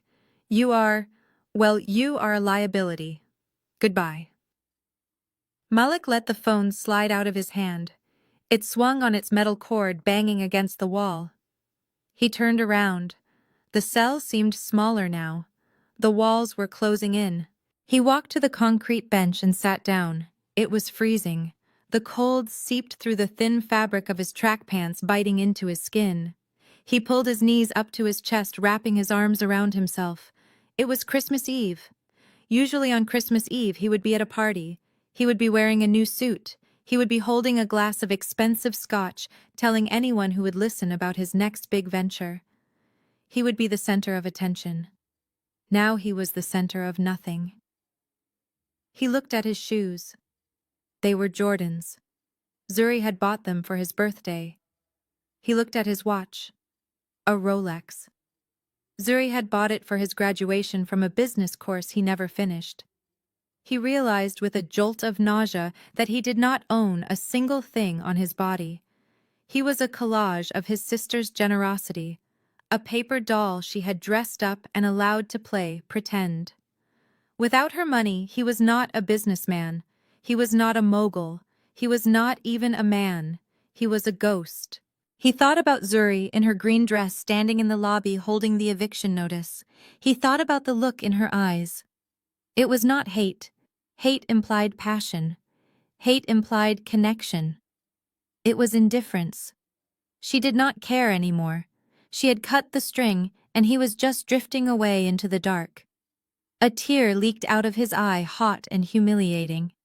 He wiped it away angrily, but another followed. And another. He was 32 years old. He had no job. He had no home. He had no wife. He had no friends. And for the first time in his life, he had no Zuri to fix it. He curled up on the hard bench, turning his face to the wall. The sounds of the jail continued around him, shouting, clanging, cursing. But Malik Jenkins heard only the silence of his own empty future, stretching out before him like a life sentence. The Motel 6 was a nightmare of thin walls and neon lights that buzzed like angry hornets. Mama Patrice had not slept a wink. Every time she closed her eyes, she saw Mrs. Brentwood throwing water in her face, or Big T blocking the elevator, or Malik being dragged away in handcuffs. But mostly she saw me standing in my emerald gown, looking like a queen while she felt like a peasant. By morning, her sadness had calcified into a brittle, self-righteous anger. She used the last of the cash in her purse to take a taxi back to the house in Buckhead. She knew about the eviction notice. She knew she had 30 days. But in her mind, 30 days was a lifetime. It was enough time to turn the tide, enough time to rally the family, enough time to make me pay. She marched up the driveway, her heels clicking on the pavement. She unlocked the front door and stepped inside. The house was quiet and cold. It smelled of the expensive potpourri I bought for her and the lingering scent of her own denial. She went straight to the living room and sat on the velvet sofa. She pulled out her phone. It was time to go to war. She opened her contact list and found the number for Auntie Sheila.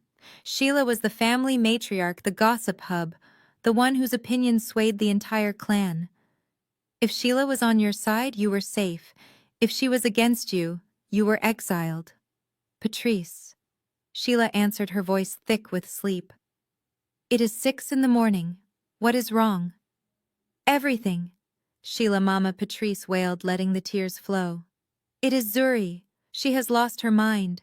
She has been possessed by the devil. She had Malik arrested Sheila. On Christmas Eve. Arrested. Sheila asked, her voice sharpening. For what? For nothing, Mama Patrice lied smoothly. For trying to visit her. She has turned into a monster. She kicked us out of the airport. She stranded us. She is trying to evict me from my own home. You have to help me, Sheila. You have to tell the family to pray for her. We need to stage an intervention. She waited for the sympathy. She waited for the outrage. But instead there was a long pause. Patrice, Sheila said slowly. Have you checked the family group chat this morning? What chat? Mama Patrice asked, annoyed. The prayer circle. No, Sheila said. The big chat. The Jenkins family reunion chat. The one with everybody in it. Even cousin Ray from Detroit. Mama Patrice frowned. No, I have been too busy trying to survive. Why? You need to look at it, Patrice, Sheila said.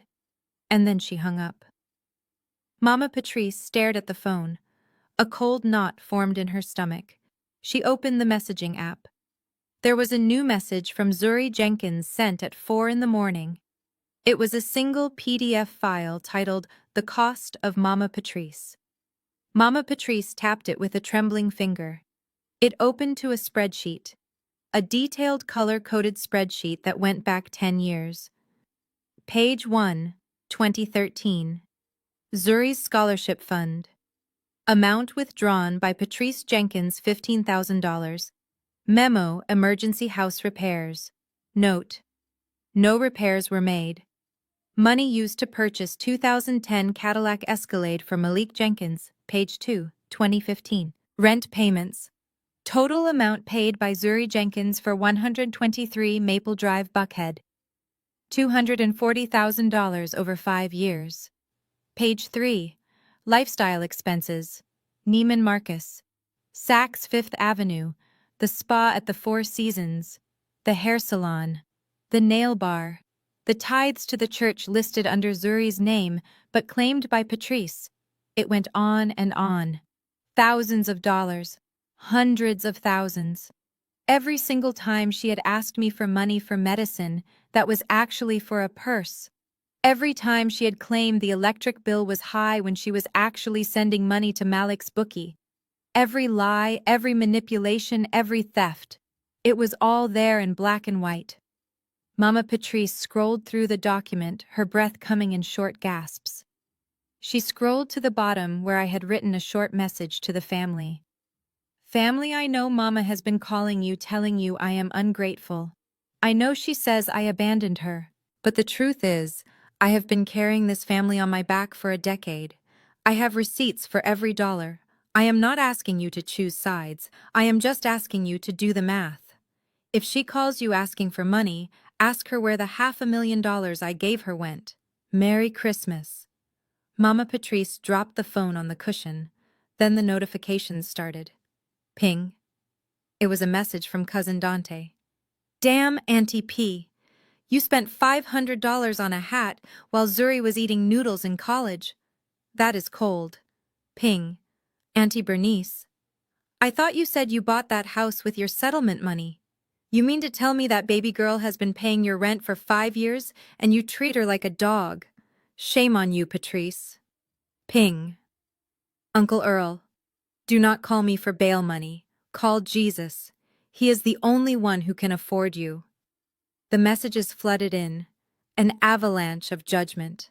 The family she had spent years impressing the people she had looked down on because she pretended to be rich, they were all seeing her naked. They saw the greed. They saw the selfishness. They saw the ugliness she had hidden under her Sunday hats. She tried to type a reply. She tried to type, "It is a lie." She photoshopped it, but her fingers would not work. The evidence was too overwhelming. The detail was too precise. She needed an ally. She needed someone who understood forgiveness.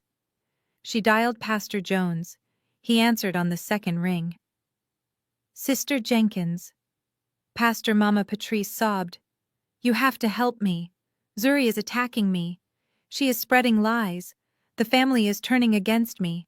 I need you to speak to them. I need you to tell them about my character. Sister Jenkins. The pastor's voice was heavy, not with comfort but with disappointment.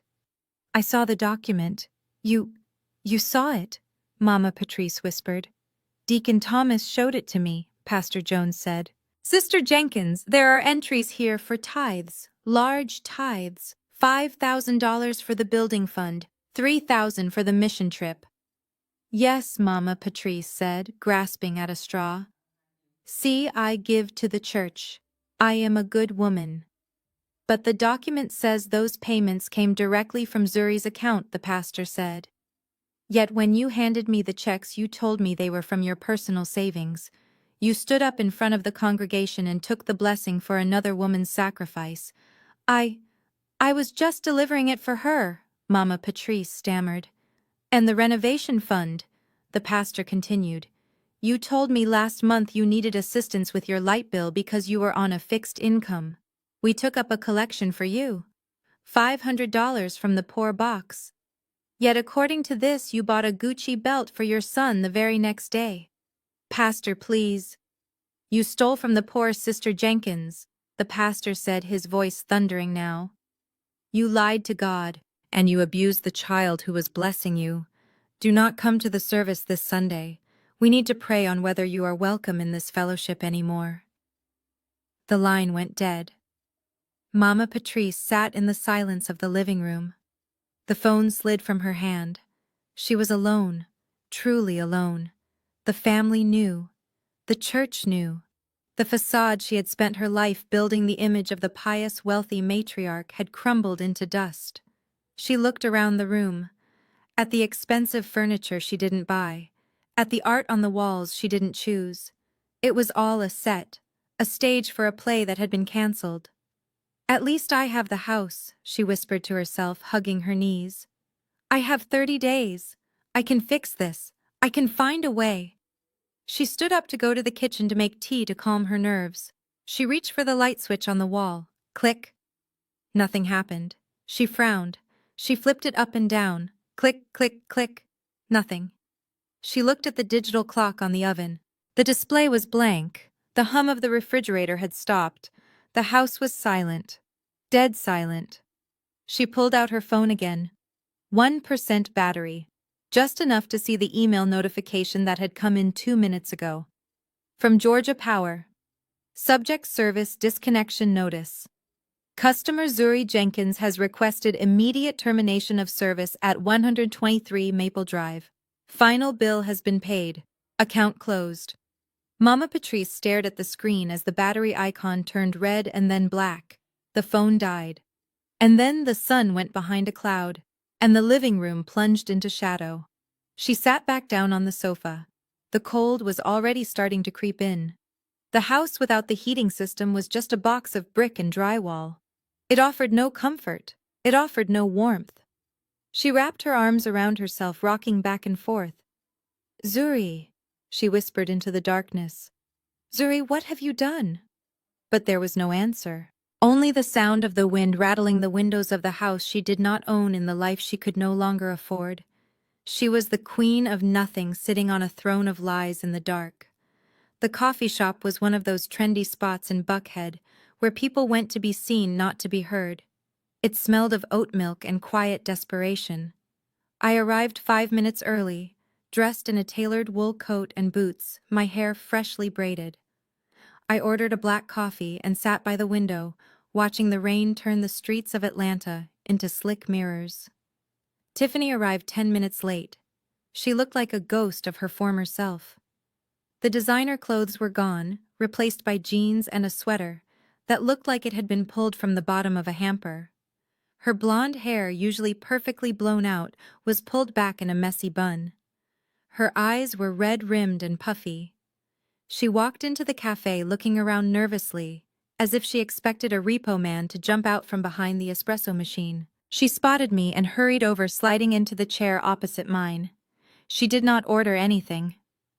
Zuri, she said, her voice a breathless whisper. Thank you for meeting me. I know you did not have to. I took a slow sip of my coffee.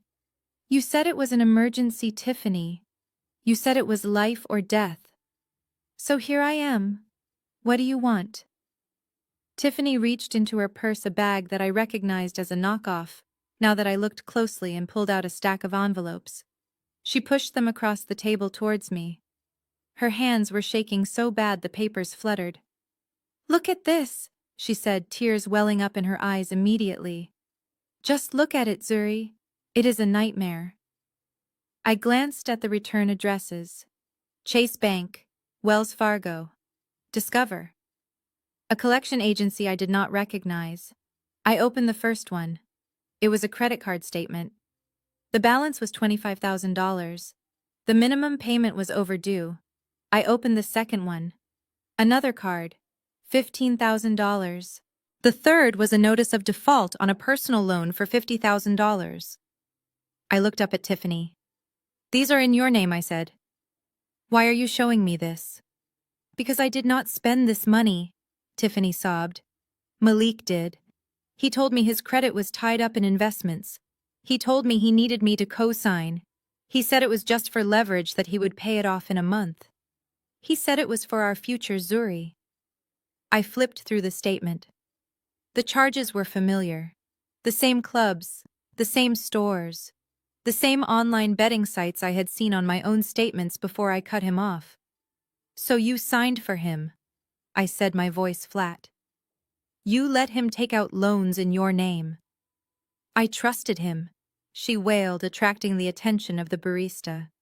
He is my husband. He told me he was rich. He told me you were managing his accounts. I thought it was safe. You thought you married a meal ticket, I corrected. You thought you hit the jackpot. And you were so blinded by the idea of being a rich wife that you did not bother to check the receipts. Tiffany wiped her nose with the back of her hand. I know I was stupid, Zuri. I know I was greedy. But I cannot pay this. My parents, they cut me off. My dad said I made my bed and I have to lie in it. He said he is not bailing me out of a mess I created by marrying a con artist. She reached across the table, trying to grab my hand. I pulled it away. Zuri, please, she begged. You have money. You have a company. This is pocket change to you. Just help me pay off the minimums. Just help me get my credit score back, so I can rent an apartment. I will pay you back, I swear. I will get a job. I will do anything. I looked at her. I looked at the woman who had spent the last 3 years treating me like I was invisible. The woman who had laughed when Malik made fun of my hair. The woman who had told me to my face that I was not classy enough to be part of her family. I remember a conversation we had last Easter, I said quietly. We were at the house. You were drinking wine that cost $200 a bottle. I was in the kitchen cleaning up. You came in to get a refill. Do you remember what you said to me? Tiffany blinked, confusion clouding her teary eyes. I do not. You looked at my shoes, I continued. They were sneakers because I had been on my feet all day cooking. And you said, Zuri, you really should try harder. You dress like the help. It is embarrassing for Malik to have a sister who looks so low budget. Tiffany flinched as if I had slapped her. I was drunk, Zuri. I did not mean it. You meant it, I said. You meant every word. You thought you were better than me. You thought because you were white and you had married the golden child that you were royalty. You thought I was beneath you. I leaned forward. And now here you are, begging the help for money, begging the low-budget sister to save you from your own stupidity. Zuri, please. No, I said, standing up. No, Tiffany, I am not going to help you, but I will lose everything, she cried, her voice rising to a shriek. They are going to sue me. I will have to declare bankruptcy. Then declare it, I said, buttoning my coat. Consider it a lesson in finance and a lesson in character. I picked up my purse. I threw a $20 bill on the table for my coffee. You called me clutter, Tiffany? I said, looking down at her. Well, now you know what it feels like to be discarded. I turned and walked away. Behind me, I heard her sobbing. I heard her calling my name. Zuri, wait. Zuri, please. I did not look back. I walked out of the coffee shop and into the rain. The air felt clean. The city felt big. I got into my car and drove. I drove past the luxury boutiques where Tiffany used to shop. I drove past the salons where she got her hair done. Later that day, I got a notification on my phone. It was from an online resale marketplace. A new listing had been posted. User Tiff Lux Life. Items for sale. Chanel Classic Flat Bag. Gently used. Price $2,000. Urgent sale. Christian Louboutin heels. Size 7. Price $500. Must go today. I scrolled through the photos, the bags I had seen her carry, the shoes she had strutted in, the symbols of her status, the armor of her arrogance, all being sold off piece by piece to pay for the mistakes of a man she thought was a king. I clicked on the profile. The bio read, starting over. Everything must go. I smiled. I did not buy anything. I did not need her cast-offs. I had my own. And unlike hers, Mine were paid for. I put the phone down and turned on the radio. A Christmas song was playing. Joy to the world. Indeed, I thought. Joy to the world, and especially to me. Aspen in December is a place where money goes to relax. The air is so thin and cold it feels like breathing champagne. I stood on the balcony of the chalet I had originally booked for my ungrateful family, watching the snowfall on the private hot tub I was about to step into. It was Christmas Eve. The fire was crackling inside, the scent of pine and expensive cologne drifting out to me. Inside the chalet, my real family was waiting. Not the family I was born into, but the family I had chosen. My business partner, Sarah, was there laughing with her husband. My best friend, Keisha, who had been my rock through every crisis, was pouring drinks. And sitting by the fire looking at me with eyes that actually saw me, was David. David was a contract lawyer I had met 6 months ago. He was successful, handsome, and most importantly, he had his own money. He did not need mine. He did not ask for loans. He did not need me to buy him shoes to feel like a man. He just wanted me. I walked back inside, closing the glass door against the chill. David stood up as I entered, handing me a glass of vintage red wine. "You okay?" he asked, his voice low and warm. "You seemed a million miles away." "Just thinking," I said, taking the glass. "About last Christmas." Last Christmas, I had spent the holiday sleeping on the pull-out couch in my mother's living room because Tiffany needed the guest room for her yoga mat. I had cooked the entire dinner while they drank wine and criticized my seasoning. I had given them gifts worth thousands of dollars and received a pair of socks and a lecture about finding a real job. This Christmas, I was in a $10,000 a night chalet wearing cashmere and drinking wine that cost more than my mother's car note.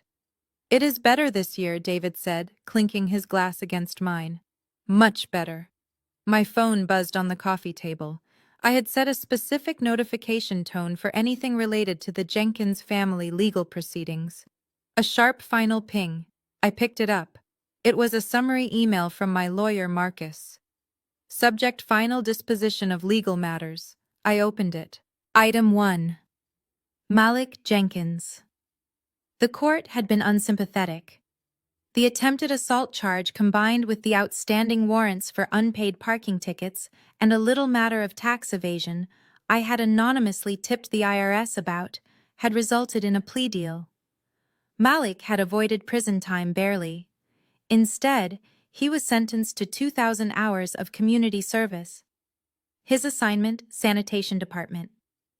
My brother, the man who would not wear anything without a designer logo, was going to spend the next 2 years picking up trash on the side of the highway in an orange vest. I smiled. It was poetic. Item 2, Patrice Jenkins. The eviction had gone through without a hitch. Mama Patrice had tried to fight it, claiming squatters' rights, claiming elder abuse, claiming anything that would stick. But the judge, a no-nonsense woman who had seen my receipts, was not impressed. She gave Mama Patrice 48 hours to vacate. With no credit, no savings, and a reputation in tatters, Mama Patrice had few options. The email confirmed her new address. It was a unit in the Shady Pines senior living community, a state-subsidized housing project on the outskirts of the city. It was clean, it was safe, and it was about as far from Buckhead as you could get without leaving the state. No more garden club, no more bridge nights, just bingo and bus schedules. Item 3. Tiffany Brentwood Jenkins. The divorce was messy. Tiffany had tried to get alimony, but since Malik had zero income, that was a dead end. Instead, she got half of his debt. The credit card companies had been relentless. The email attached a public notice from the Fulton County Sheriff's Office: asset seizure. Tiffany's car, a Mercedes she had leased in her name to impress Malik, had been repossessed yesterday. The notice listed her current status as indigent. I put the phone down. It was done. The slate was clean. The parasites had been removed. Sarah walked over, holding a tray of hors d'oeuvres. "Good news?" she asked, seeing the look on my face. "The best," I said. "Everything is settled." David put his arm around my waist, pulling me close. "So no more drama. No more late-night crisis calls. No more I promised. Just us. Just this. I looked around the room. At the warmth. At the laughter. At the genuine love that filled the space. This was what I had wanted all along. Not the flash, not the showing off, just peace. I thought about Mama Patrice sitting in her small apartment wondering where it all went wrong. I thought about Malik shivering on the side of the highway picking up other people's garbage. I thought about Tiffany walking because she no longer had a car to drive. They had wanted a life of luxury without the work. They had wanted the reward without the respect. And in their greed they had lost the only person who was actually willing to give it to them. I walked back to the window, glass in hand. The snow was falling harder now, covering the world in a pristine white sheet. It covered the dirt. It covered the mistakes. It made everything new again. I raised my glass to the mountains, to the snow, to the universe that had finally balanced the scales. Merry Christmas to me, I whispered the words, tasting like victory. The trash took itself out. I turned back to the room, back to the warmth, back to my life. I took a sip of wine. It was rich and complex and perfect, just like my future. This story is a powerful reminder that sharing DNA does not give anyone the right to disrespect or exploit you. For years, Zuri believed that buying her family's love was her duty. But she learned the hard way that you cannot purchase genuine affection from those committed to using you. True family supports your growth. They don't treat you like a resource or clutter. Setting boundaries isn't an act of cruelty. It is an act of necessary self-preservation. Sometimes, the most loving thing you can do for yourself is to let go of the people who weigh you down.